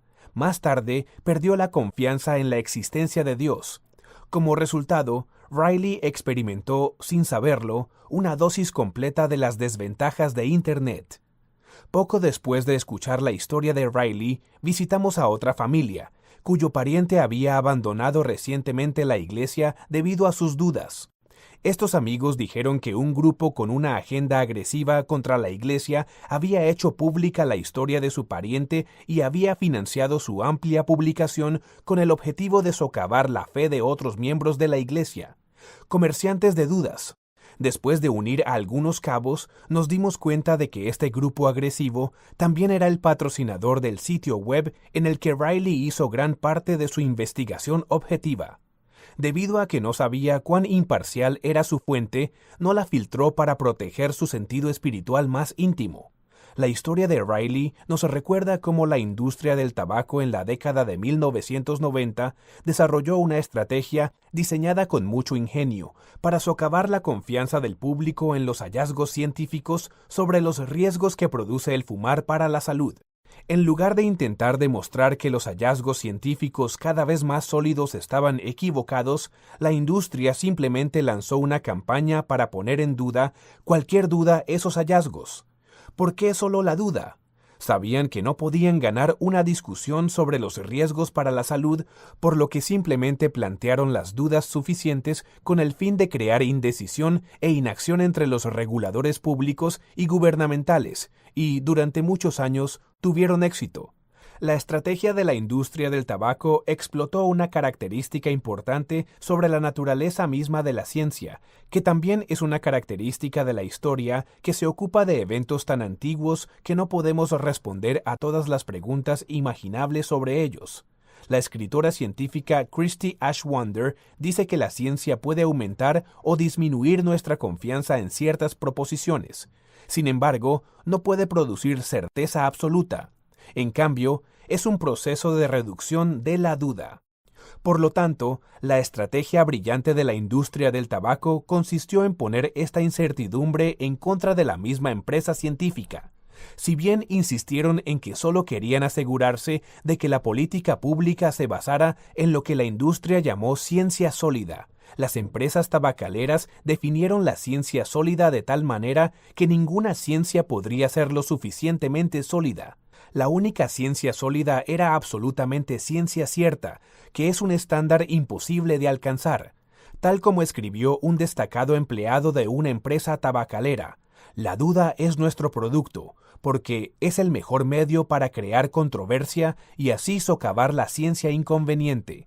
En realidad, estos comerciantes de dudas no estaban presionando con el fin de obtener un mejor conocimiento. Por el contrario, trabajaron para aumentar la incertidumbre, crear dudas y socavar los descubrimientos científicos que amenazan sus intereses.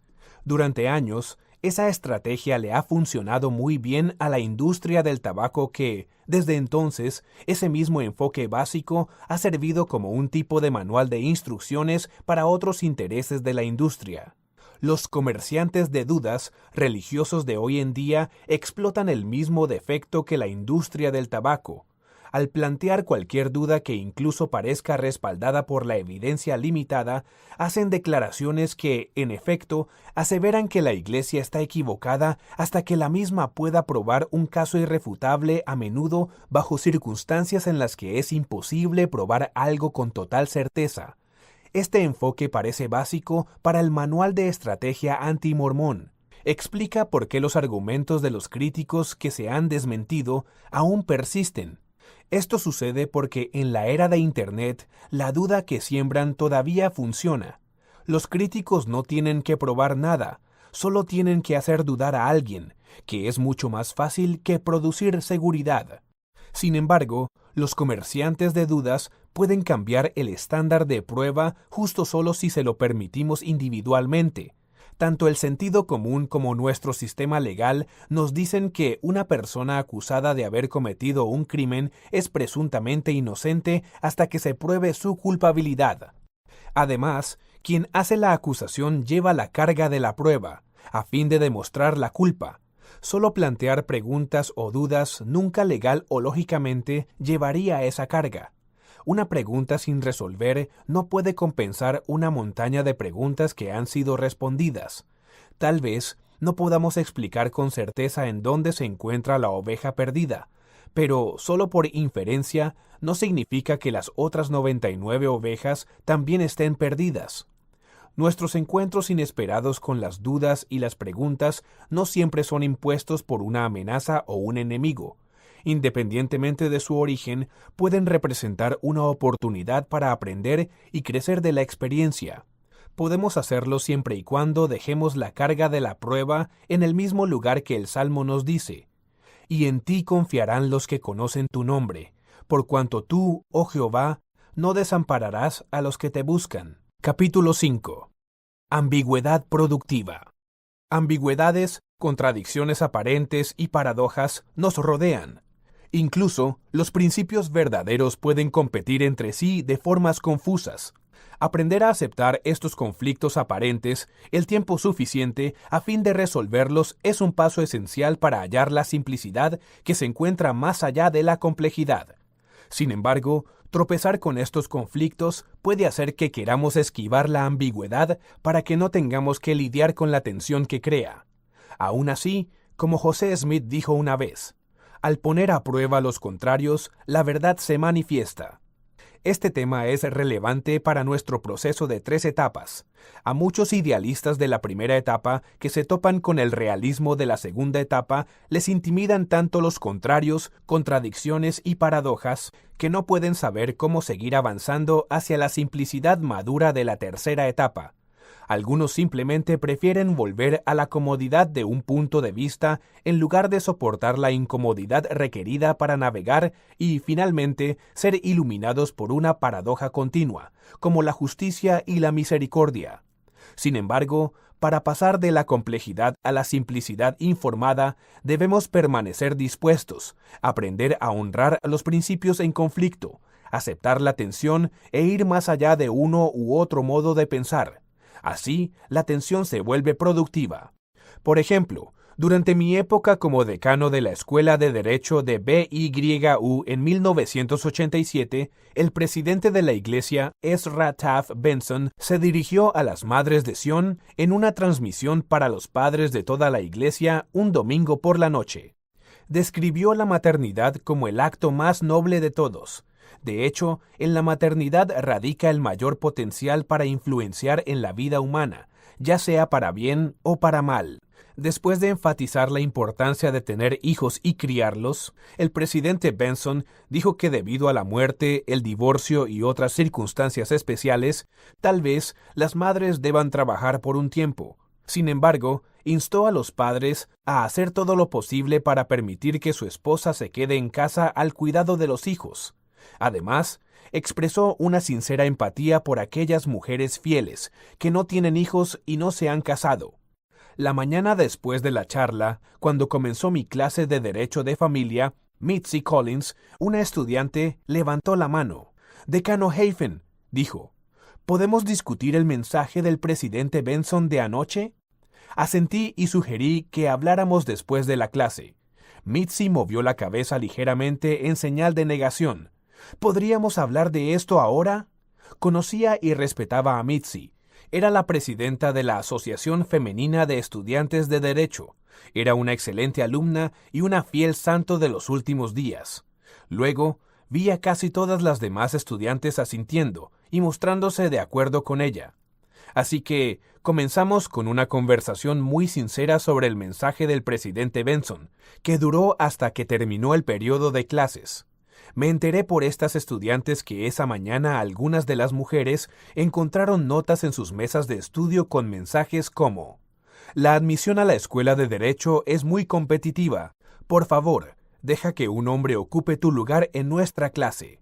Después de la clase, acepté tener una discusión similar con todas las estudiantes de Derecho en la sala de estudiantes. Más tarde, cuando pasé por la sala, vi a un gran grupo de estudiantes caminando en otra dirección. Le pregunté a un estudiante: «¿A dónde están yendo todos?». Respondió: «Al salón donde se simulan los juicios. El decano va a decirnos a qué se refería el profeta».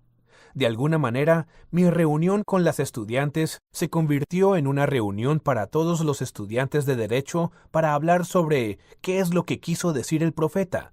Me estremecí. No recuerdo todo lo que dije, pero sentí, sin tener el marco conceptual para decirlo de esta manera, que estaba presenciando una serie de colisiones entre la simplicidad de la primera etapa y la complejidad de la segunda etapa. Muchos estudiantes estaban confundidos y no muchos buscaban la tercera etapa. Algunos estudiantes hombres, incluidos aquellos que colocaron las notas en las mesas de estudio de las mujeres, se sintieron justificados por su mala interpretación de algunas de las palabras del presidente Benson. Los hombres estaban preocupados por el incremento en la cantidad de estudiantes mujeres. A veces, las juzgaban de no vivir según las enseñanzas de la Iglesia. También sabían de lo que en ese entonces era el Movimiento Nacional en Desarrollo para erradicar la discriminación contra las mujeres. Para un grupo de ellos, algunas dimensiones del movimiento de mujeres chocaban con su visión idealista de los valores del Evangelio, por lo que ahora estaban aún más decididos a permanecer impasibles en la primera etapa. Los demás representaron el punto de vista opuesto, tendiendo generalmente a restar importancia a lo que dijo el presidente Benson si no estaban de acuerdo con eso. Estaban atrapados en la complejidad de la segunda etapa, pero Mitzi y muchas de sus amigas representaron un tercer punto de vista, sintiéndose atrapadas en el vacío de lo ideal y lo real. Se habían inscrito en nuestra escuela de Derecho con visiones idealistas de lo que podían hacer con su educación legal, solteras o casadas. Pero ahora, debido al respeto que sentían por el presidente de la Iglesia, se preguntaban si habían hecho algo malo. Deseaban sinceramente seguir al profeta. Esta escuela de Derecho había sido su esperanza. Ahora, esa esperanza se sentía arruinada. Primero les dije a las estudiantes que durante mi época en BYU, Idaho, había asistido mensualmente a reuniones del sistema educativo de la Iglesia con nuestros líderes principales de la Iglesia, incluido el presidente Benson. Sabía de primera mano cómo se sentían estos líderes con respecto a la escuela de Derecho. Dije: «Los hermanos saben que ustedes, las estudiantes mujeres, están aquí y están muy contentos». Tanto en público como en privado, las escuché expresar muchas variaciones positivas sobre el consejo que el presidente Gordon B. Hinckley repetía a menudo para las mujeres santos de los últimos días. Obtengan toda la educación académica posible, La vida se ha vuelto tan compleja y competitiva. Se espera que hagan grandes esfuerzos y que utilicen sus mejores talentos. Al mismo tiempo, los principios generales que el presidente Benson enseñó sobre las madres terminó coincidiendo con el tema clave de la familia, una proclamación para el mundo, que fue publicada en 1995 por la Iglesia.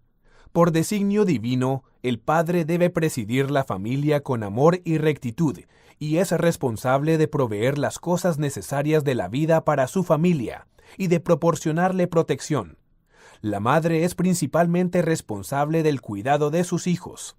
En estas sagradas responsabilidades, el padre y la madre, como compañeros iguales, están obligados a ayudarse el uno al otro. La discapacidad, la muerte u otras circunstancias pueden requerir una adaptación individual. Quería que supieran que estos principios verdaderos se aplicaban tanto a la sociedad como a la Iglesia.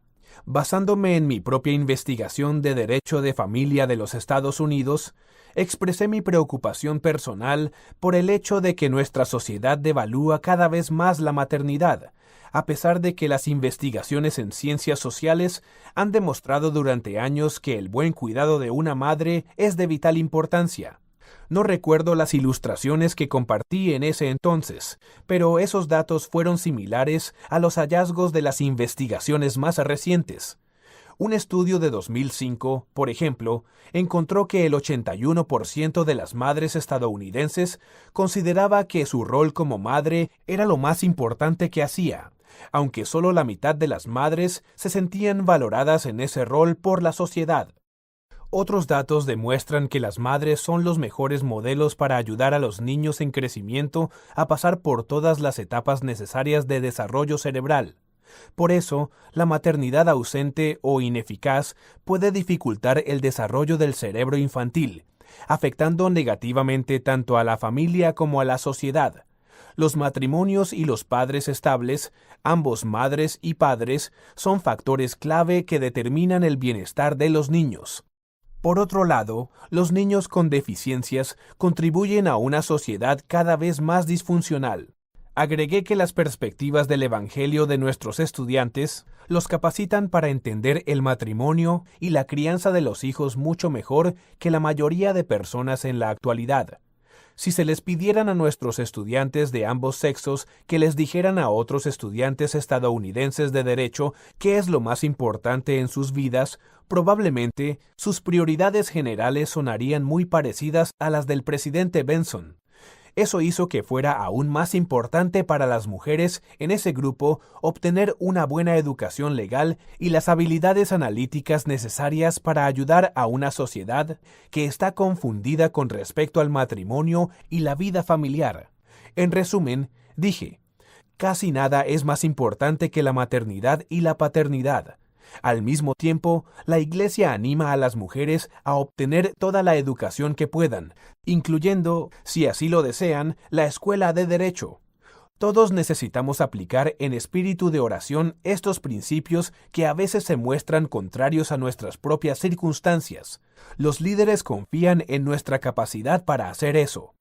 La manera en que muchos de nuestros estudiantes estuvieron de acuerdo con solo uno de estos principios ilustra la tendencia actual de vivir solo en un extremo de un mundo bipolar.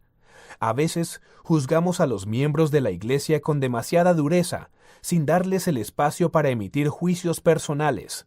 Aprender a comprender y vivir con principios verdaderos diferentes es una habilidad esencial, no solo para los estudiantes de derechos, sino para el resto de nosotros. Esa capacidad es una de las características distintivas de la simplicidad establecida en la tercera etapa. A medida que lo hagamos, aprenderemos por nosotros mismos que, al poner a prueba los contrarios, la verdad se manifiesta. Como segundo ejemplo, también podemos sentir la incomodidad de la ambigüedad en nuestras decisiones, por ejemplo, al hacer sacrificios para el Señor o la Iglesia ante la incertidumbre de los posibles resultados. Esa incomodidad, a veces incluso ansiedad, en realidad nos dice que nuestros ojos están abiertos a las implicaciones y posibles consecuencias de lo que estamos haciendo y por qué lo estamos haciendo. Por ejemplo, si encuentro una billetera perdida llena de dinero, es normal, probablemente, incluso deseable, que me dé cuenta de que puedo quedarme con el dinero en lugar de buscar al dueño de la billetera. Ese conocimiento hace que mi elección de buscar al dueño sea completamente moral. Entonces, soy consciente de la decisión de actuar, arriesgarme y recoger la billetera, en lugar de tomar una decisión automática y de rutina. A menudo, probablemente, con demasiada frecuencia, hablamos de los sacrificios reales con demasiada agilidad, sin reconocer la ambigüedad y la ansiedad que podemos sentir sinceramente antes de inclinar la cabeza ante Dios. Especialmente cuando no podemos entender todas las razones por las que a veces debemos dar tanto cuando sabemos tan poco. Como John Tanner dijo al escribir los sacrificios heroicos de una familia de miembros semejantes a los pioneros.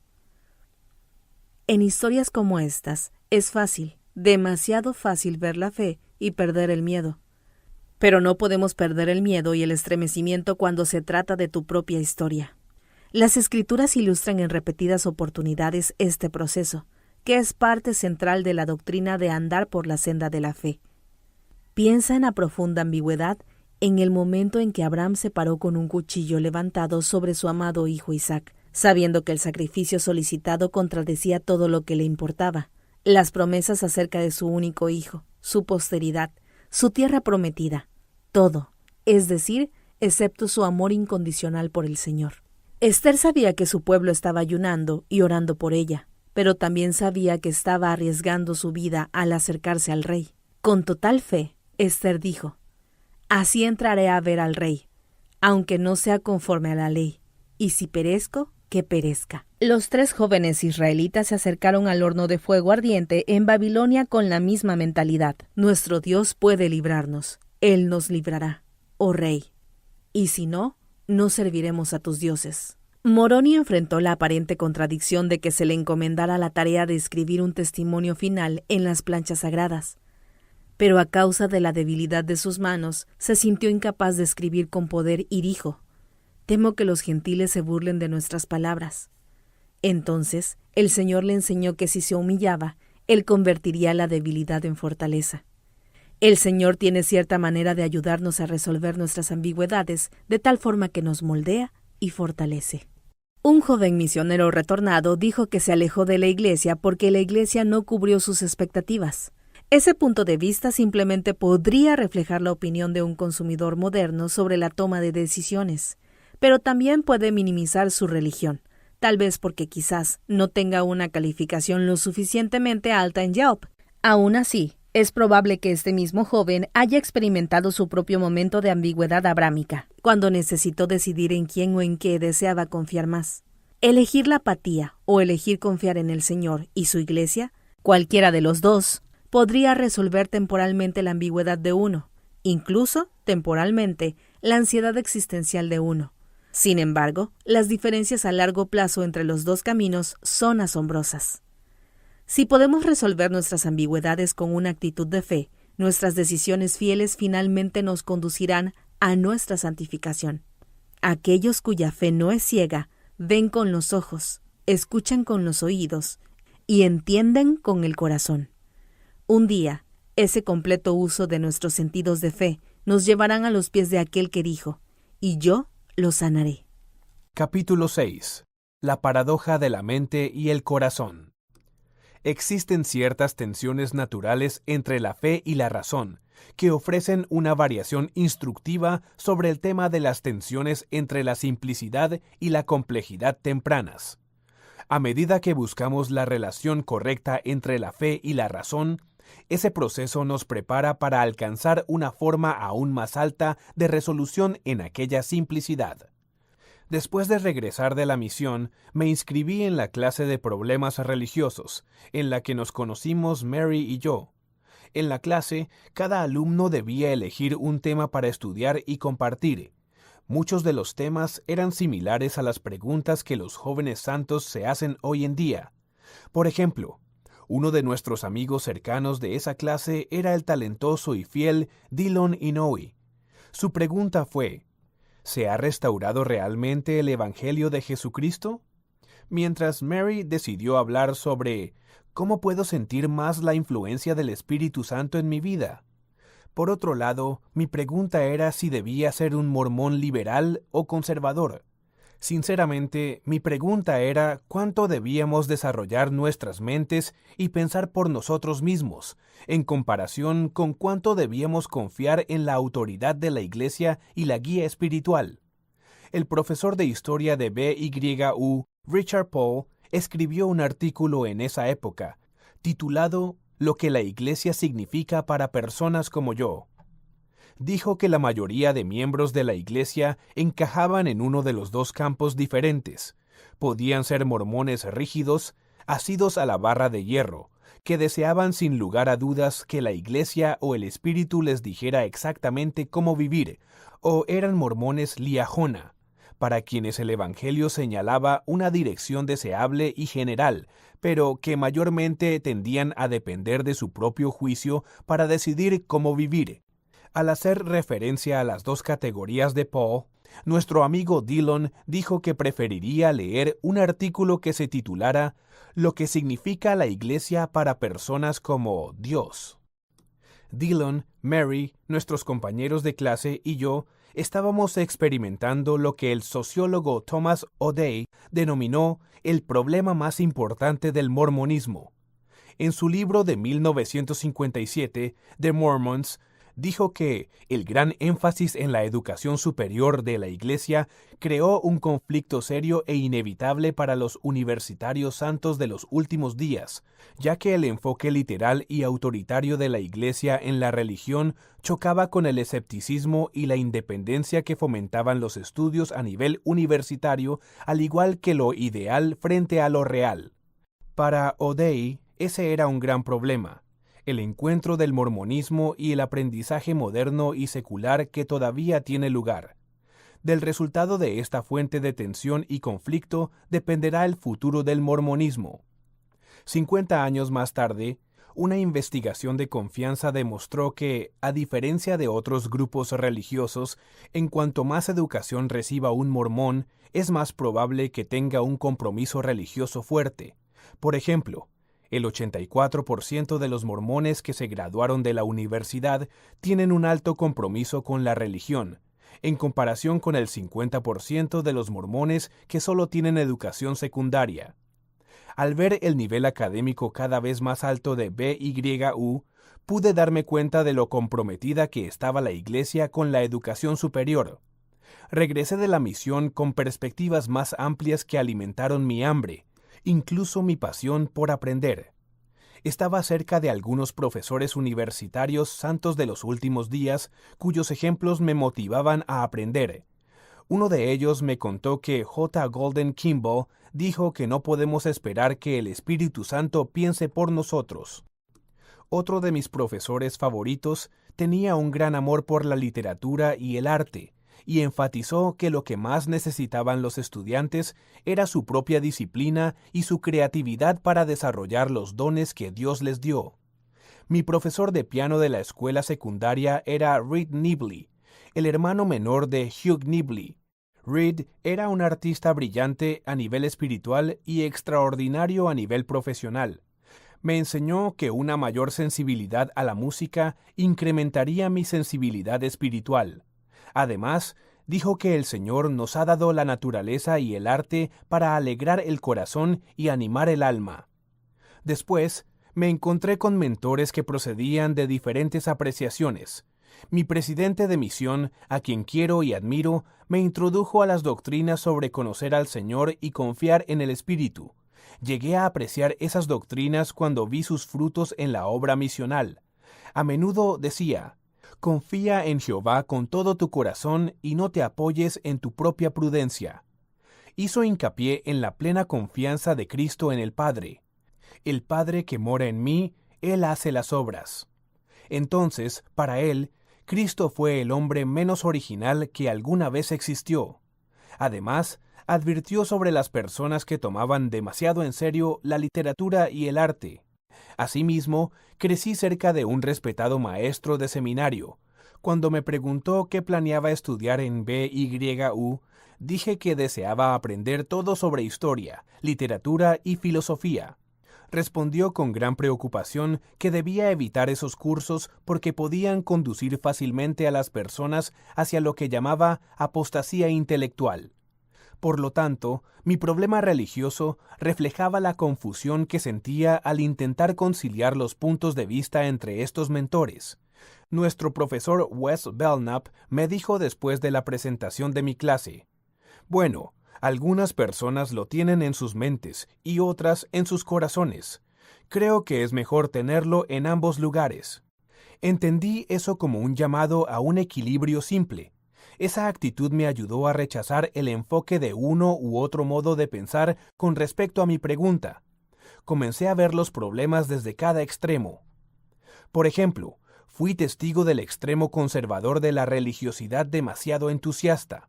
Me llamaron como compañero de misión de estaca de alguien que estaba seguro de que el Espíritu Santo le susurraba casi constantemente hasta los detalles de sus pensamientos y decisiones. A menudo llevaba un pequeño libro en el que escribía largas oraciones para capturar lo que creía que el Espíritu le estaba diciendo. Se sacudía el polvo de los pies después de que nos alejábamos de la puerta de alguien que no estaba interesado en nuestro mensaje.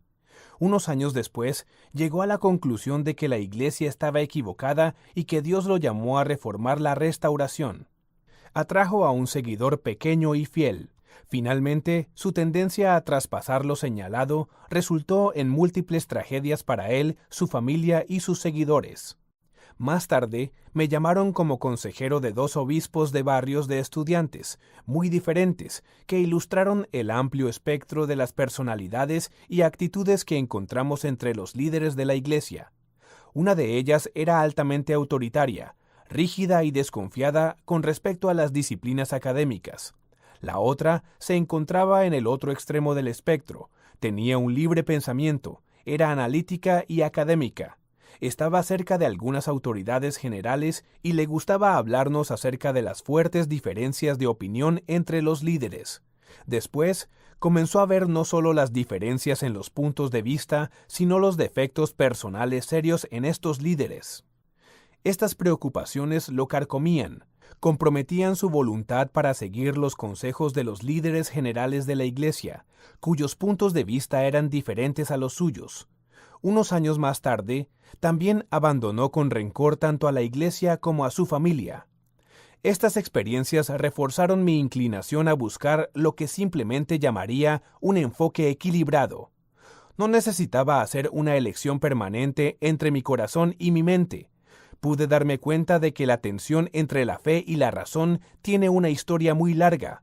Durante su tiempo, Cristo enseñó su evangelio casi exclusivamente a las personas que tenían origen hebreo. Pocos años después de su muerte, los gentiles del Imperio Romano, que eran de descendencia griega, comenzaron a ingresar a la Iglesia cristiana, hasta que el cristianismo se convirtió en la religión oficial del Imperio Romano en el siglo IV. Ese gran cambio histórico fusionó la cultura hebrea y la cultura greco-romana. De ese modo, se combinaron 2 tradiciones religiosas muy diferentes. Un historiador dijo que esta fusión colocó toda la tradición hebrea sobre la cultura clásica griega y romana. Además, debido a que el pensamiento griego influyó fuertemente en el Imperio Romano, otro historiador escribió: «Aquí hubo 2 razas, la griega y la hebrea, que vivían cerca pero en completa ignorancia mutua. Fue la fusión de lo más característico de estas 2 culturas, la seriedad religiosa de los hebreos junto con la razón y la humanidad de los griegos, lo que constituiría la base de lo que sería más tarde la cultura europea». Al hacer referencia a este hito de la historia, Daniel Peterson de BYU escribió que el cambio del centro del cristianismo de Jerusalén a Atenas y el mundo de habla griega cortó gradualmente los lazos del Nuevo Testamento con sus raíces en el mundo hebreo del Antiguo Testamento. La influencia griega resultante preservó las palabras de Cristo en el Nuevo Testamento solo en el idioma griego. Los mormones, escribió, reconocen en esta absorción griega del cristianismo al menos un aspecto de lo que llaman la gran apostasía. Tanto el Evangelio restaurado como la cultura estadounidense comprenden aspectos que hacen uso de una ascendencia hebrea y griega. Eso me ayudó a saber por qué tuve conflictos en mis días de estudiante. Por ejemplo, gran parte de las monedas estadounidenses llevan 2 frases familiares: libertad y confiamos en Dios. La libertad personal del individuo fue un elemento clave en los valores griegos. Para los griegos, el hombre es la medida de todas las cosas. Para Sócrates, nada era más importante que conocerse a uno mismo, y su máximo objetivo fue ennoblecer al hombre a través de la razón. Sin embargo, la otra frase de la moneda, confiamos en Dios, habría dejado perplejo al griego de la antigüedad, a pesar de que se dirigía directamente al alma hebrea, que confiaba plenamente en Dios.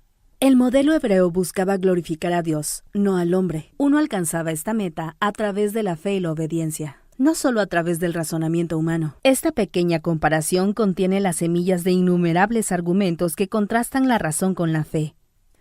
La restauración valora tanto la libertad personal como la razón. Ninguna otra religión o filosofía tiene una visión más elevada de la naturaleza y el potencial del hombre, como lo evidencian las Escrituras, tales como «Esta es mi obra y mi gloria, llevar a cabo la inmortalidad y la vida eterna del hombre», y «El hombre fue en el principio con Dios». Otras Escrituras enfatizan el lugar de la razón, te digo que debes estudiarlo en tu mente.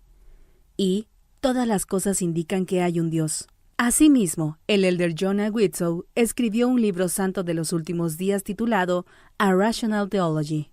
Por otro lado, la restauración enseña que todas las bendiciones se reciben según la obediencia. La fe en Dios es tanto el primer principio del Evangelio como un control esencial contra la libertad sin restricciones y la razón. Cuando desobedecemos a Dios, no solo rechazamos la autoridad divina, sino que perdemos el derecho a futuras bendiciones. Tendremos problemas si el rígido autoritarismo de nuestra raza hebrea se libera completamente de la racionalidad de apoyo de nuestra raza griega.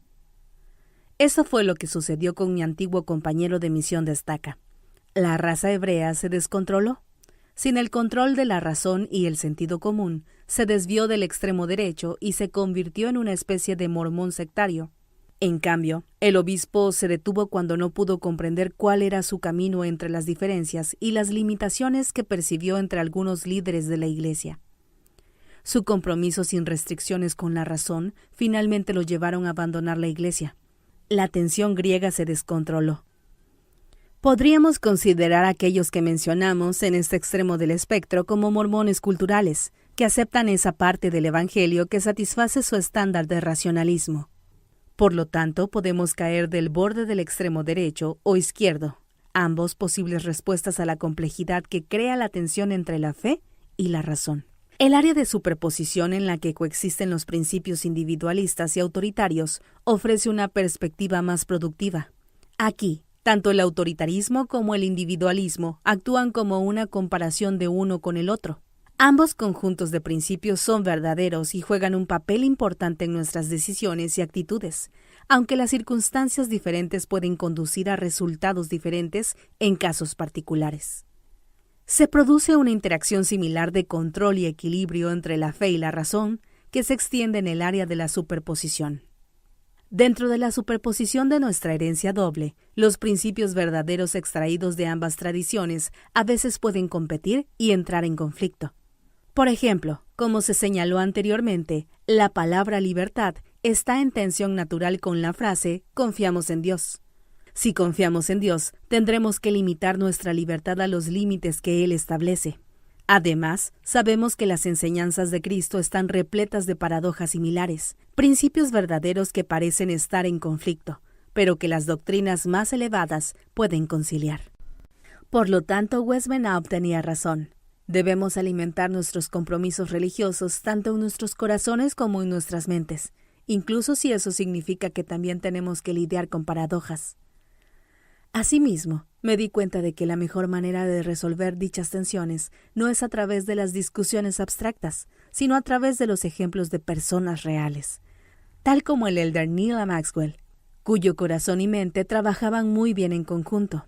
Por ejemplo, para animar a los profesionales santos de los últimos días a contribuir plenamente con los intereses de sus disciplinas y la Iglesia, dijo en BYU: «No podemos permitir que el mundo condene nuestro sistema de valores al señalar nuestra mediocridad profesional». Asimismo, les dijo a los estudiantes y al cuerpo docente de BYU que no tuvieran temor de enfrentar al mundo que se encuentra fuera de la Iglesia, ya que el mundo los necesita, Les invitó a ser como José de Egipto. Durante la hambruna espiritual de hoy en día, inclinarse a la lucha y recurrir a los poderes divinos en su trabajo profesional que les permite convertirse en parte de las soluciones de la sociedad, no solo en otra boca hambrienta que alimentar.